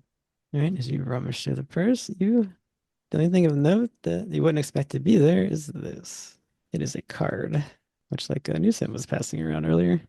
I suppose, might be good to ask, what did you find? Business card. Look, Jumpity Club, JC. She had What is that on her, what a silly name. What does that even mean? must be Debating? a jazz thing. But yes, they're using what would be the debating room, I'm guessing. Well, I'm not entirely sure if it's jazz. These drawings of the pharaohs on the side. It might be like, I don't know, some Egyptian enthusiast club. Could There's be not either even way. there's not even a double base on it. Sunday. Sorry, Keepers, today is Sunday? Today's Saturday. Today's Saturday. It's right. Well, they're due for a meeting tomorrow. Now we know where to go. Folks. Did you find anything else in that bag?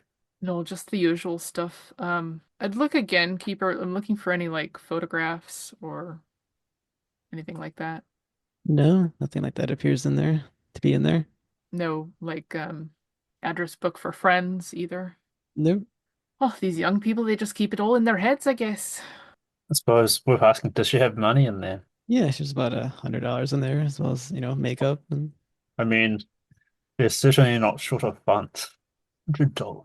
No, leave it. all right, and then you hear like out in the outside of the room, you do hear the ticket guy. He's like, "They weren't here, and I heard a scream." And you see yet another constable. Well, if it's any consolation, she was the one who screamed, and he points at Theo. Why were you in here screaming, miss? Oh, I screamed because she screamed, and then when I came in to look for her, she was gone. When the ticket guy is going on there, they really wanted to meet her, and they were saying she was ominous, talking about ominous things, and No, he said it wasn't anything ominous. well, of course you would say that. Oh my goodness. Yes, well, my friend's not very socially adept. He's I a take it. little too proper for his own good. I take serious offense at that. Its manners cost nothing, and the matter hold you. Anyway, Sir, Mr. Constable, sir, she disappeared and she left her things. All right, then another constable arrives. He looks a bit more important. You see that he is an older guy. His hair is gray, though his mustache is still a proud black. He's very square-jawed, and he looks at you with hard, inquiring eyes, and is like, "I'm Inspector McSween. I heard there was a problem with you earlier, and yet again, we find you here." I assure you there was no problem with us. If there was, we surely would have been questioned and detained. We were allowed to go free as everything is on the up and up, as it is here. We were looking for young Miss Olivia, spoke to her for a brief moment, and now she has disappeared. As you can see, she is no longer here. He kind of tries to poke his head past you. And how does a woman disappear from from a dressing room with no other doors but the front door? I'm not a detective. Do you see her in here? I don't see her in here. Sir, you do realize that makes you the prime suspect, right? Suspect in what? We never left this building. Why are we the suspects? Suspects of what? There's no crime here. Well, there's a missing woman, apparently. You think I've cut her to pieces and put her into my coat? Well, fool. I guess I'll add that to my list of hypotheses, now won't I, sir? Stop talking to the cops. Not much of a hypothesis. If you can just open his coat right now, show him, Mr. Webb. There's nothing in his coat. This man is clearly a fool. He does. Don't say that about Sweeney. the police. They don't like that. A fool? Oh my. I was told there Inspector. was a certain set of criteria a person needed to fulfill to be missing, and now you're telling me somebody's missing when you saw them minutes ago. All right. And James step up front, in front of everyone. Kind of And who push are them you, back. son? Well, I'm with them, as you can see, and Oh, I'm I'm sorry to hear that, son. I mean, it's not that bad. We're just in a weird situation, Let's be honest. Look at us. Okay, there's a woman missing. That's for sure. We're not lying. We were supposed to meet her. She agreed to talk with her, and then poof, and he makes the hands move of smoke disappearing. I know this sounds crazy. I don't believe it This other either. woman was Miss Marjorie Duncan? Yeah, this is actually the person we're looking for. She's not per se missing. We're worried about her because she's not giving us news and things like that.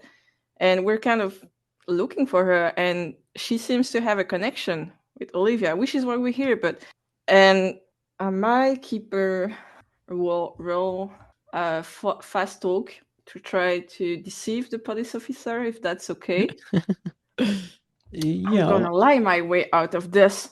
I'll let you try. I'm gonna try. So I have 62. I made a 9.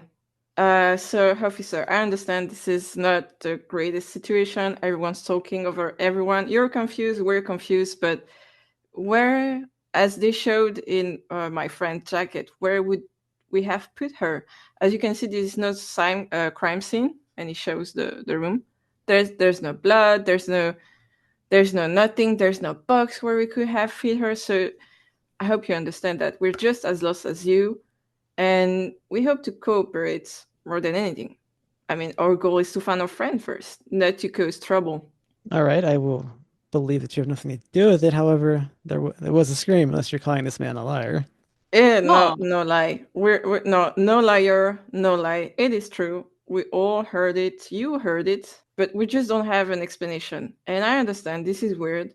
It's just how it is. I have no explanation. I won't try to talk my way out of this.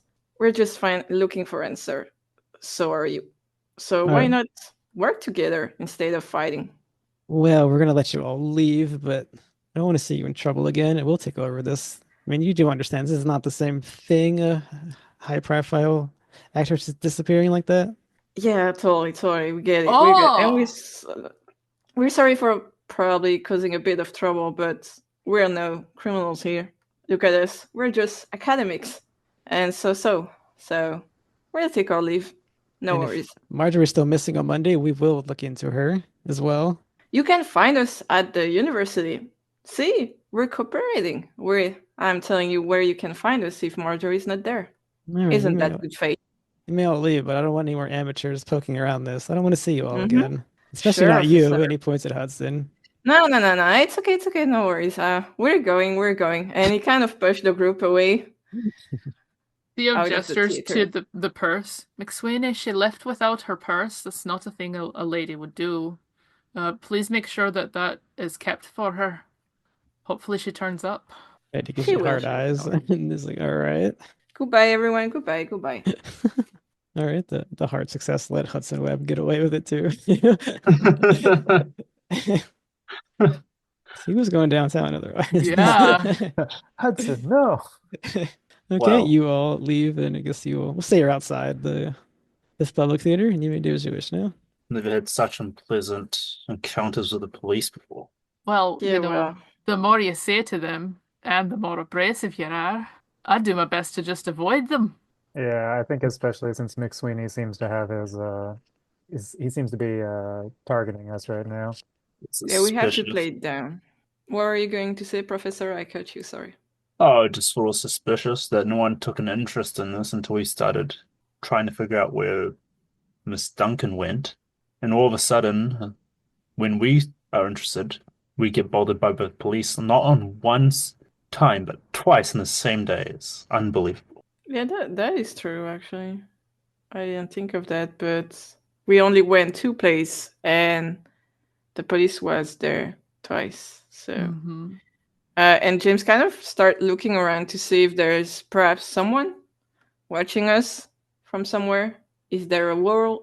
Oh my god, a dice roll to do, or you can confirm it just like that there's someone or No, no you one. mean you're standing out in a public place, but and it's late, and it looks like people are just, going to wherever they're going, passing by. Okay, nothing too striking. Okay. It is quite late, isn't it? I suppose, shall we, if we're going to continue working together, shall we arrange a meeting time tomorrow morning or something? Yeah, definitely. And I was just thinking about the car, the whatever Jumpity something club. Yes, Yes, I pocketed that. She pulls it out. Yeah, that's that thing. So we go there tomorrow. Do you guys think we should make up a reason as how we know about this? I have a feeling that this is kind of secret, so I don't know. It says I new have a bad members feeling. welcome. I don't Yeah, know. you're right. Just, the 2 Egyptian iconography kind of throw me off. All this kind of throw me off. I'm more of a kind of a scratch his head. I'm more of a down to earth person, and the fact that Olivia disappeared and then there's a whole obscurity club or whatever, it doesn't fare well in my opinion. So just to clear up everything, can we agree to meet up a bit before we go over there so we can get our story straight? And perhaps prepare a lie if lie is needed. I don't know if we need to prepare a lie if they're accepting any members. Oh, I don't feel it, but okay, whatever you say. He's kind of paranoid. James kind of getting icky about it also. I This think we isn't can check it out a bit before we just rush in right at the open. See what kind Right. of people are going in there. I do recall that someone wanted to start something with the Reverend. There'll probably be a service in the morning as well tomorrow. If we wanted to talk to them, perhaps that would be a good time. If not, we'll just meet after lunch then. Sure, anything works. I don't know. Never mind me. A bit stressed, I guess, a bit tired. So after lunch, we're meeting after lunch or earlier? Or are we After going to insist- Sunday morning service? I follow the majority. It doesn't feel correct to attend a service over false pretenses. Break You know- some eggs without breaking some eggs, I'm saying. Perhaps Okay, we can then catch after him after lunch. this. Sorry, perhaps we could catch him after the service. Yeah, sounds good. Sounds good to me. What time is Sunday service at the Reverend's Church, Keeper? We can probably look that up, right? I They have think there's a posted misunderstanding. outside. It's a church school, church college. It's not Oh, actually. gotcha. Yeah, he's a teacher at a Christian college. So Well, he's not going to be. Sorry. He's apparently reverend and doctor. So Mm. Mm. So there's no way to confirm whether he will be at the church without being there. Church school, sorry. I would say, you work at a college, it's probably closed on Sundays, so maybe he would be there doing something, but it wouldn't be open to the public. In that case, never mind. I mean, you can still go there and try your luck, but I know these academic types. He's only concerned with women publishing papers. He's not concerned with her whereabouts and who she's spending time with. He's not hiring the police force to act as his own personal. I highly doubt we're going to gain anything from this Ian Parker except for some lame opinions. So after lunch then. I'm fine with sleeping in. Sleeping in sounds good to me.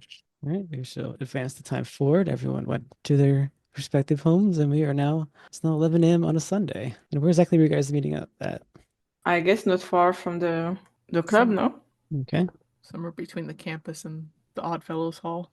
All right, so we go in, and that's it, right? I mean, as you guys said yesterday, I slept on it. I'm a little bit less stressed, and new members welcome, so I guess we don't have to prepare anything. We just go in and hope for the best, I guess. I still have a bad feeling, not gonna lie, but I mean, I guess if they ask us how we heard about this organization, we can say, I don't know, we could probably drop like either Miss Duncan or maybe not Olivia's name since she just yeah, not Olivia. But Miss Duncan disappeared too, so we could say we share an interest in Egyptology and heard from mouth of someone was talking to someone, and we got the card. I mean, I guess the card will be a good enough proof that we know what we're getting into, I guess. The only problem is we actually don't yet. That's why I said let's, see who goes in first. See if they're dressed up in funny dresses. The only thing Yeah. that makes me think that this is at all Egyptian is those little icons on the card, but Yeah, everything right. else doesn't sound that way. But we do know she So- went there every Sunday. Hmm. Miss Duncan. It was in her appointment book. And she is really into Egyptology, so perhaps they have that. Perhaps when we get in, we will see one of those, the boards, the thing we were trying to decipher, and we can start with that. Oh, we heard of this and that, and we're looking to learn how to play. I don't know, or perhaps we just go in and hope for the best, lie on the spot if needed. I'm not sure why we're hiding our true intentions. It's not like we're doing anything wrong in this situation. No, but if somebody disappeared these young lasses for a reason, nefarious purposes, we don't know when we might run into them. I'm not even convinced that these young ladies disappeared. Maybe we'll find them at their club meeting. All right, Olivia let's just go. definitely vanished on us. I mean, if you don't want to go in, I can knock on the door and see what's what, and I don't know, probably nothing. Yeah, I go with the professor. I'm not.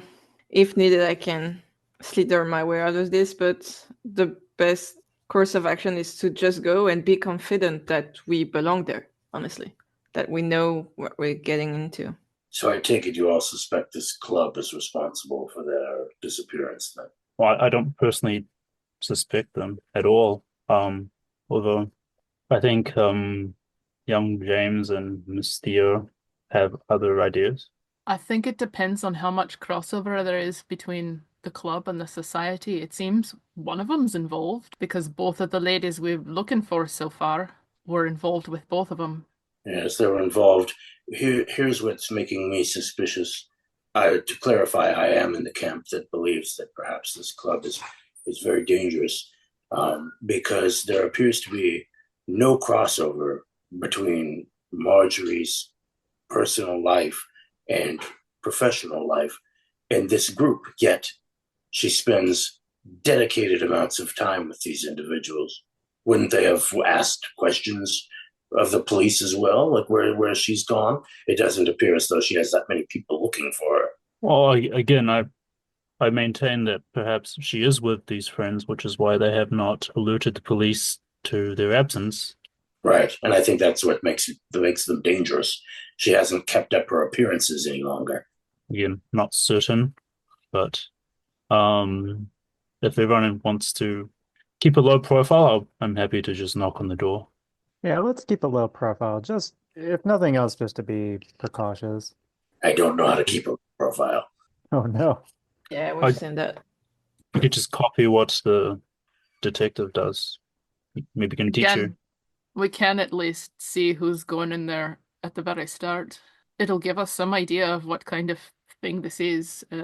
It's an odd time for a jazz club, eh? I don't know, any time's a good time. On a Sunday? It's a good way to get people mad at you, I think, but then again, that sounds like a thing Marjorie would do from what we know of her. All right, we shall All right. move forward to the Oddfellows Hall. It's now noontime. Oddfellows Hall is a Victorian building with a striking facade on Forest Road, close to Edinburgh University. A large galleried space occupies the majority of the interior, with many rooms, halls, and private areas located around the main atrium. And as you enter, there is a gathering of people in a medium-sized room on the ground floor. Seems like you were being cautious about entering, so I'll let you do as you will. Are they dressed normally or anything peculiar about how they look? As you poke your head in, you see that there are about maybe 9 people, 3 female and 6 are male, and yeah, they all look like they are normal, everyday people, and they're all playing that board game that you saw multiple times now. Oh, Suppose, this is your way in, Professor. I don't I know. think. Are you satisfied with your suspicions? Can I don't know. I Yeah. See think if we there's can get more in. people? Yeah. I mean, anyone else have any objections? No. Oh, It all right. definitely is Egyptian group meeting. So, and we know that board, so that's a good start of conversation. Looks What- like a board game club. Are they speaking to each other, or is it like quiet? There's some basic chatter going back and forth as they play this game. There's nothing like ominous going on in there. Just people playing board games, enjoying each other's company, a little light chatting. All right. Hudson Webb walks in, grabbing his coat lapels. He's like, "Oh, quite wonderful." All right, and Oh, there he goes. a young man looks up at you, quite perplexed. He's tall and slim. He has small spectacles and short light brown hair. He's very well dressed and very fashionable. And he was like, "Well, welcome to the Jumpity Club, sir. Can I? Are you interested in learning?" I absolutely am. Let me tell you something. There was a friend of mine. I caught a peek at the board game. She didn't want to tell me how to play it, and I thought, you're going to keep that fun to yourself. I know she's all about it. She wanted to keep me away, but I found a card. It said new members welcome, so I figured I would come on down with or without an invitation. I would very much like to learn how to play this game. Yes, right. Oh, I would love to teach you. He takes you to the corner to where a game is set up, and he shows you. Awesome. Peeper, do any of these people look like anyone in the photo? Nope. All right, he's like, "Sir, the numbers in each row. You move the. It's a lot like a chess if you think about it. Although it's very addicting. You move the pegs wherever you wish, and then when you jump over another one, you eliminate the peg, and that's called a jumpity. Okay, and when you jump in to remove the other peg, it still remains in play. Can I have a power roll from you, Hudson? All right. This guy's using mind magic on me. What's going on? Maybe it's the board. The board games. Okay, nice. I got a 47, which is a regular success. Okay. And yeah, he shows you how to play, sets up the board for you, and you go back and forth. It's very simple. It's probably more like checkers than it is chess. It reminds me of cribbage, the little pegs. And what are the rest of you doing? Just waiting to see what happens, I suppose. That's it. They're just playing this Nothing's game. happening. Yeah. All right. Yeah, I suppose Professor Edwards is going to walk up to the group and just, I guess, look over people's shoulders. Yep, they're all pretty engrossed in this game. Oh, Maybe you can do a psychology roll. That'll work. I don't think he's that interested in it. Okay. James is doing the same. He's looking over, but a bit further. He's trying to understand how the game works without talking to people because he doesn't want to. Yep, it just seems like they're moving the pegs around and they're eliminating the pieces off the board, much like checkers. Okay. So yeah, James can get the patterns, right? Does he make a connection with the... Can he make a connection with the note we have with the number, not underscored, underline? Like, is there a way by watching people to kind of have a, oh, I get it moment, or no? Or is it not enough information? Probably not. Oh, damn. Okay. I mean, Mr. Webb is currently having a lesson, so perhaps he can explain the rules to us after he's done. Yeah, probably that would be the best bet. But I have a feeling, for now, that perhaps not to let Webb do his part, and then, as you say, will explain to us. I feel like what I'm saying is, I feel like if we start talking to people, we will draw attention, unwanted attention. I'm not sure what you mean. This is a board game club. People talk all the time. Yeah, but we have if we stay down to earth, we have 2 disappearances. I mean, one confirmed, kinda. The other is just kind of weird. And in those 2 person we're looking into, there's this board game and this club. I want to make sure you understand I don't believe in anything occultish of the like very down to earth, but it still feel like it's, if we pay attention, we might get a piece of information, but if we draw too much attention, we might, remember the play yesterday? Olivia, she seemed a bit off, I feel like there's more to it, but nothing occult. There's no way it's occult. Like, it has to have an explanation. I don't know what you mean. Is there anyone around that seems particularly open to talking? The person that was teaching Hudson how to play there, he picked up the game very quickly and he stands up and he's done and he sees the rest of you and he's like, do you all wish to learn as well? Oh, no, not really. I was just wondering if you've seen Miss Duncan around. Sorry, Marjorie Duncan. Oh yeah, she used to come here all the time. Right. She was here last week. Was that right? That's correct. She was a regular here. Oh. Did she seem off to you the last time she was here? Uh, I think she was working on something. Right. And I suppose she used to play with a young lady, I think Olivia. Is Uh, that correct? yeah, she used to play with Olivia and Billy Al McAllister. Was That there a was Thomas involved? uh yeah, Thomas is the one who set this game up. Set this club Oh, up, should I say. is he here right now? No, he's not here right now. Oh, that's a disappointment. Would have liked to meet the man behind or whatever this is. Well, this is So a group that meets to play this jumping game. We used to play backgammon, but he showed us this, and we found it all very addictive and fun. I don't really know a great deal about him, but he's definitely a master of this game, and he likes to teach us the winning moves and the winning combinations, how to play. has he been around? Is he usually here? I haven't seen him this week or last week. Oh, again, that's very disappointing. I guess, do you know either Thomas or Billy outside of board game hours? Mm, that's why I want a psychology roll. Anybody? I think at this point maybe I'll try. All right, the fail. I got Alright. a 45 out of 50, so pass or Okay. success. You can see that when he says Billy McAllister's name, you can tell he definitely has feelings for him. It's maybe a certain way that his voice rises when he says his name, tries to hide it. Do you mean like a romantic kind of thing, or Yep. just like Yeah, romantic feelings. okay? He's like, oh, you all kind of just came in here really fast. My name is my name is Howie. Well, I'm Howard Foster. You can maybe call me Howie. Hello, Howard. He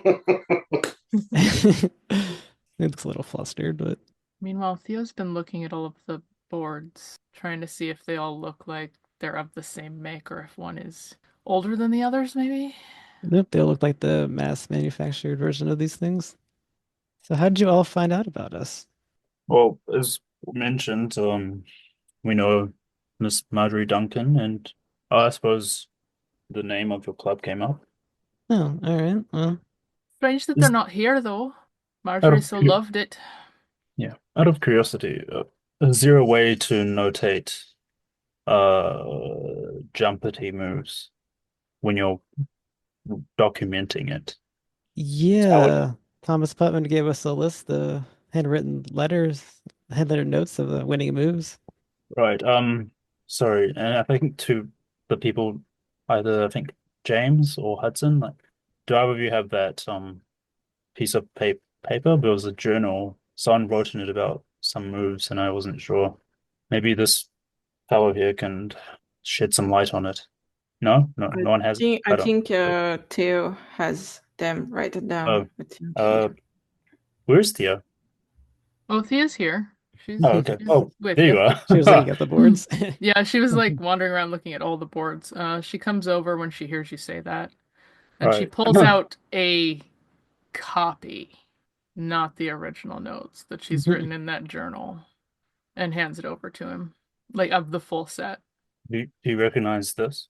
Yeah, this which if you follow this, you would probably win every game. Although I think it's incomplete. There's probably every jump in a game is maybe 20, 25 moves. And yeah, the underlying numbers represent when one of the players has captured another player's peg. You said 25 moves.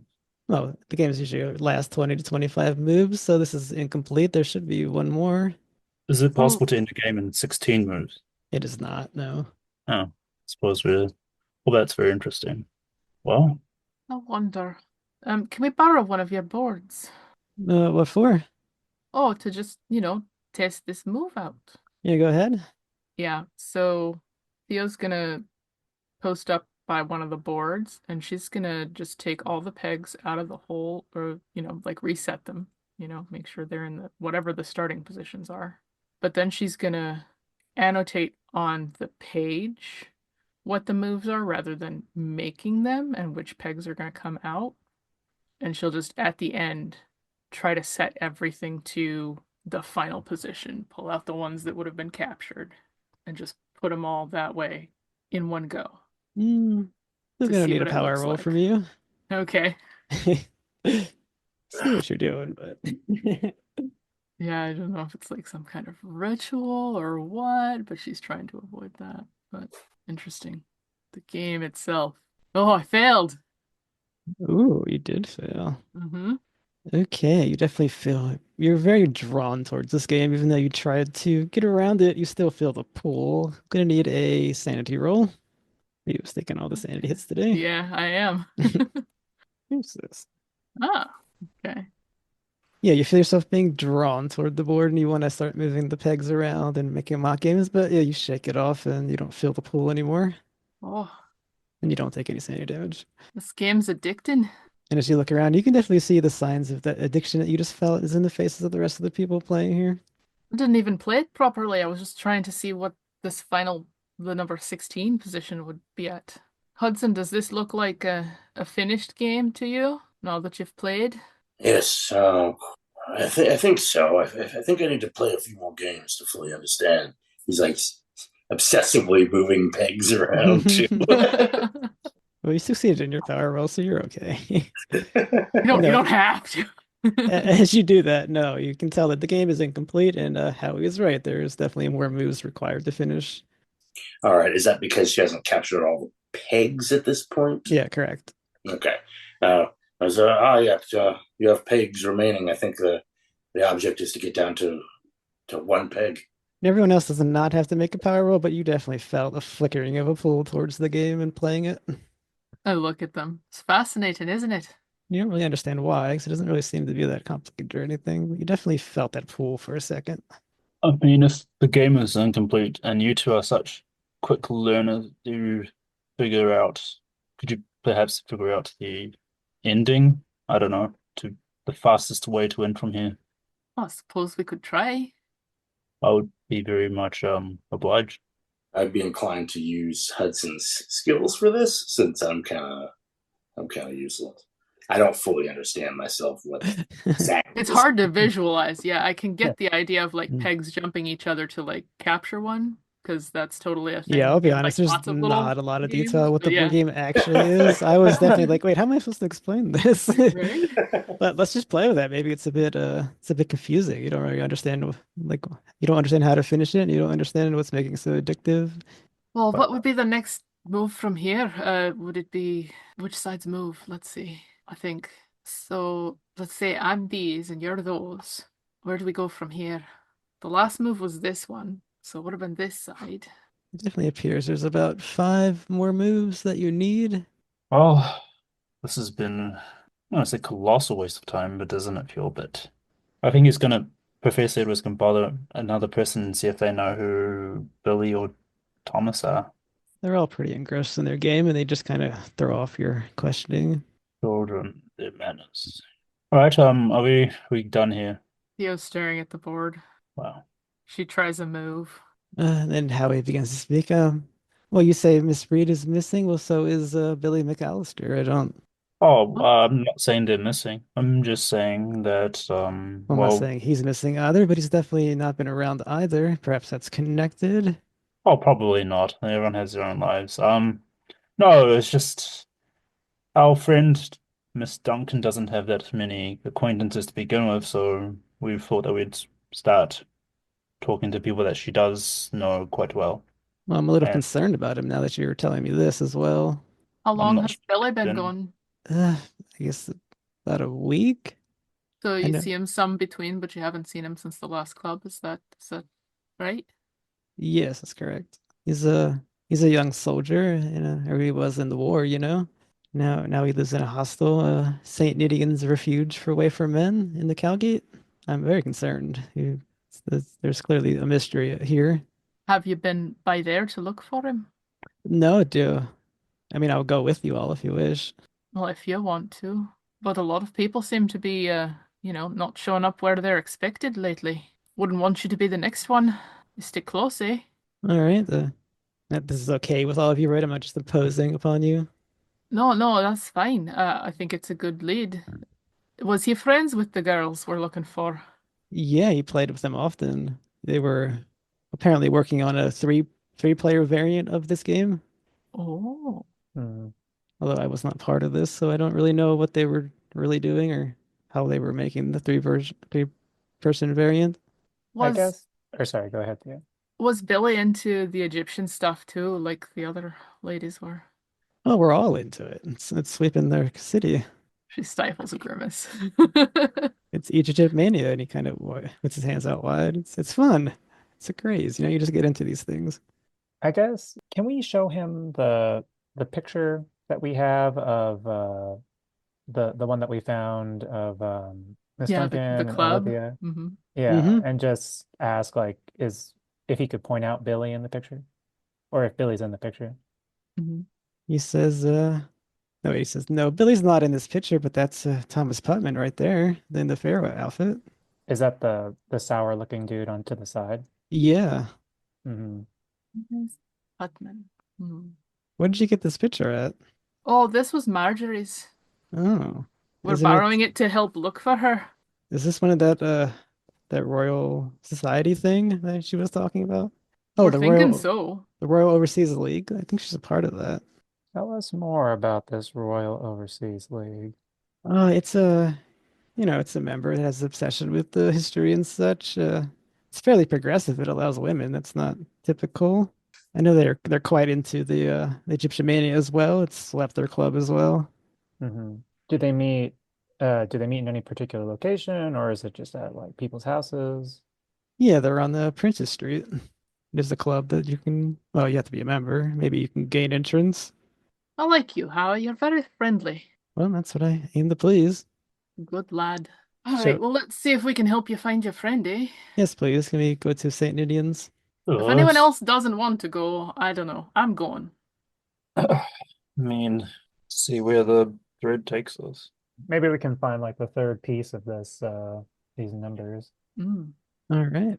We shall advance the time a little, and then we shall move over to St. Ninian's. All right. The refuge is a men's hostel in the Cowgate. It's not far from the grass market. Seems like anyone can go inside. Oh, it definitely seems like this is the bad part of town. Anyone Some of you are giving you some of you are probably well dressed. You're getting, eyebrows raised as you walk through here. It's very dimly lit. You should have worn me working trues. What a dump. All right. I don't know. Is there like some over overseer of this location? Yeah, there seems Feel to it be a manager that's off in the distance. like a nun or something. No, it's a burly guy. It's pretty big. Oh, interesting. It's not very well dressed, and Cool. Um, hello. My name is Professor Edwards. We're looking for someone. yeah, ain't we all? Who you looking for? Uh, what's his name? Was it Billy? I'll ask the others. Billy Uh, McAllister. Howie All shaking right. his head. Yeah. Yeah, Billy McAllister. What are you bothering Billy for? Oh, it's just, friends looking for him. I'll take it persuade. All right. See, eyes you suspiciously. Why are you suspicious? He just seems like a rough guy. He doesn't have time for nonsense. He's not very looking very helpful. That's a normal success. Kind of just sighs like, all right, I'll give you directions to his cot. And he does so. Oh, thank you very much. We should be causing no trouble now. Do I look like the kind of person who would cause trouble? Well, you look very out of place. Your nice outfit. Right, and hence not the kind that would cause trouble. Not sure what you Hmm. mean. All right. As you walk through this place, you find the cot is in a common area divided into smaller sections containing beds. They're all given an element of privacy by thick and dirty woolen curtains. You can smell Hmm. as you go in there. It's blocked off by this curtain. It's a very unpleasant odor. The light is very dim to the filthy windows, and the light bulbs, what little they're in there, they're all flickering. Are most of the men that uh, come to this refuge veterans? Um, I would say no. It's just that men's hostile for five people don't have a lot of money. All right. So this is Billy's cot. Yep, there is a curtain dividing it. Can Or, may I pull back the curtain? yep. You All right. see, as you pull back the curtain, you see a ghastly sight. The Billy's lit. He lies face up on his cot. He's very dead. There's a horrific fixed expression of terror on his face. May have a sandy roll. It's a fail. Why Okay. did I don't know. Um. I need So a one d4 plus one. And as he's rolling that, how he comes up and sees this, he screams and then he runs off. oh well. Someone Oh, get that. Someone get him. All right. yes. Take dexterity or strength to stop him. Whoever wants Oh, to I'm not try. touching him. I know you have to do your sandy roll anyways. You got a two. Okay, so your reaction is much more mild than that, but it definitely strikes, shakes you a bit, seeing Yeah. this dead soul on the ground there. All right. Can't. No one found. No one found him. No one. No one paid attention to the smell. What are you doing? What is anyone doing here? I got a hard dex to try to grab hold of Howie. All right, you grab Howie. You stop him from going any further, but it's clear that there's no way they didn't hear that scream if anyone chooses to follow it. I guess Edwards is going to confront this. What's his name? Uh, the manager. Yeah, I don't think he gave What's you his his name? name. I don't think he Oh, gave you okay. his name. I introduced myself. That's Give me true. his name. You didn't That's rude. introduce yourself back there. You say, "What do you want?" He's Yeah, rude. very rude. All right, he goes out to see the manager. The rest of you are in there with Howie. He's been momentarily stopped. Yeah, I give him a hug. All right, you So stop him sorry. It's for okay. running. Some of the other residents have definitely heard that scream, and they behind their curtains. There, you hear some rumbling. Can I get a group luck roll from the four in there? Who has the lowest luck? I got a 65. 40. Ooh, that sounds probably the lowest. Okay, so Hudson needs the roll for the group. Oh, 55 over 40. Yeah, one of the one of the friends or people living there, he comes out of there and he definitely has violence in his eyes. You are in combat. And I believe Frederick is not in here right now. We have to talk to the manager. Do not give his name. He's a male. He's about 6 foot tall. Looks very violent in being. He will take a swing at Hudson. Do you do you dodge or fight back, Hudson? Okay. Shoot. I'm going to fight back. Okay. Got I'll it, roll. Yes, I got a 16, which is a hard success. All right, he got a 58 over 40. He missed, and you struck him back, I guess. Roll your damage. Awesome. Just the 3. I got a 1. All right, you just kind of glance off the side of him as he misses. That leaves James. You just saw a person swing at Hudson and miss and take a little hit back. What are you doing? I fight too. All right, he's gonna try to fight back. All right, so let me check. I got a 68 over 61. All right, he got a 72 over 40. You both I guess surprised by this sudden action breaking up of you miss him and he fails to do anything back to you. All right, now it's Hudson's turn properly. All right. Hudson is going to give him just like a stiff right hand to the jaw. His logic is that that'll snap some sense into him. He's gonna a 51 over 50. I'm gonna spend a luck. Let's make it happen. Okay, you got a 40 on 40, so you win if you spend that luck. Yep, I will. And then I'll do my D3 again. 1. So yeah, you just barely get him. You again just kind of a glancing blow off his side. Spry old man. All right, that means it's Bruce's turn. You're seeing some I ensuing melee. I will join in beating up Mr. J person with my brass knuckles. Oh no! Oh my. All right, The special use of violence has brass knuckle. escalated. All right, so 22 for 50, so that is a hard success. All right, and he got a 78 over 40. He missed. You can roll your damage. 8. All right. Yeah, you see this and you slip on that brass knuckles and you just hit him in the face and it knocks him out cold. He's down. Hooray. Soften him up for you. We saw it there. Young man came at me, no cause. And the rest of the residents stay. They put their cards Just- back and they buy their own business again. Why don't you put him back on his bed? I expect Professor Edwards is bringing the manager. Yep, and we would Don't want jump to out. be accused of causing trouble. We'll jump out there as that was going on. You were running back to the manager. Excuse me, sir. You again. What do you mean, me again? I Of heard a course, me scream. again. What were you Were doing you back not there? aware that there was, what's his name? The person we're looking for, he's dead in his cot. No one found him. He's dead. Well, I mean, these are unfortunates that live here. I mean, But how yeah, often do people die here? uh, I'd rather not answer that. I guess I'll go call the police. No, well, I suppose, I suppose that's the right response to have, but at first I'd like you to know. You Explain were yourself. explain myself. Well, I don't know. The four man died. And no one checked on him. Well, we don't check on each other. They just live here. Well, fine, no one checked on the horrendous smell from that room. Well, I didn't notice anything. You, He has no sense of smell. I, I mean, it makes I feel like my sense. smell hidden check. No, it makes sense. It makes sense living here day in, day out that you couldn't smell that, but even so, this is a disgrace. Well, I'll get the police in here. I'll sort it out for you proper, mister. Okay, see that you do. And then he's going to rush back and tell the others that the police are on their way. Yeah, All right. we shouldn't be here, guys. Sweeney's gonna tear us a new one. All right, so the police are probably on their way. You have no idea. Give me 10 minutes, give me 20 minutes, but you are in the cot. You're in this little cot that makes up his room. Barely had anything in there. You see a copy of Jumpanese laying on the floor. You see it again. You smell that faint scent of incense that you smelled in the Olivia Reed's dressing room. You don't see any like obvious sign of death or injury on his body. I don't know if anyone has medicine. You may try that if you wish.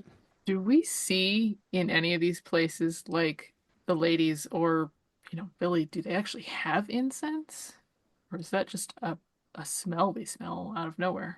It would appear that it was coming just from his little cot. And it's very faint now, so it's already kind of, I guess, whatever it was is burned away. Mm-hmm. Hmm. But there's not like an incense holder with, incense ashes anywhere that No, we've seen. Okay. How's Howie doing? he's just kind of, I guess he was kind of taken aback. He screamed, then he saw a melee, and you can see just the shocked look on his face. He's like, what is going on? And why is Billy dead? I don't know, but we're gonna get to the bottom of it. And how are you going to do that? We're still working it out. He All goes, right, got some bad news. The police are on their way. We should hurry up and, well, actually, I don't know. Is it suspicious if we leave the scene? Search the area. Suppose we'll probably run to the ruffian McSweeney again? Yeah, Okay. say. Hmm. Feels wrong to leave the scene of a crime. it's a very small cot. The only possession that he really seems to have is a trunk on the bottom of his cot. It's a very small room, and there's a unlocked trunk on the bottom of the cot. Let's check it. You said all I needed to hear. Unlocked, so I'll open it up. All right. Yeah, there's like a change of clothes. There's a small case with a medal inside, and there's the jumpity box, like the box that the game board goes inside. I guess can we open the Jumpity box? Yep. Yeah, the box is empty, obviously, because the game board's out. And as you look inside, there is a piece of paper that is taped to it. I'm gonna let whoever grabbed it read the text. I'll read Hmm. it. End game victory, all but guaranteed. And then list of numbers similar to what we found previously with the initials TP at the end of it, which I'm assuming is Thomas person. Yep, And and then this. Go ahead. the only other thing I was curious, in the bag, besides the change of clothes, you mentioned there was like metal pieces, or maybe I misheard that. Yeah, it's a small case with his medal. Oh, I see, like a It's his metal helmet. War metal. yeah. I won't make anyone roll history for it, like it tells me to, but it's a British war medal. Oh, He saw service during the Great War. You guys already know that, so it seems like easy enough you can intuit that. all right. I'm satisfied. So if we want to flee the scene, I'm up for that. Theo sees that there's like a box for the game for the first time. Who makes these things? Who's the manufacturer? Hmm. And I did fail to mention that there were this box was in the Jumpany Club. There was empty boxes that they took the game boards that they were playing out of it. That is all it says. Putnam's Novelties. Putnam. Yep, Thomas Putnam. Nice. Oh, seems like everything points to this. Seems like the only thing connecting all of these deaths and disappearances is this board game. I'm No, not sure why agreed. they would kill off their customers though. I mean, maybe it has something to do specifically with these, because these are like winning moves, these pieces of paper. So I don't know if, because each person's had a piece at this point, right? Hmm. And Howie mentioned that it was Olivia, Miss Duncan, and Billy were working on like a three-player game. Is that like a unique thing, or Well, I think it was supposed to be quite revolutionary, whatever that may mean for board games. Anyway, Howie's here, we could always just talk to him. Yeah, yeah, I guess that was a question directed at Howie.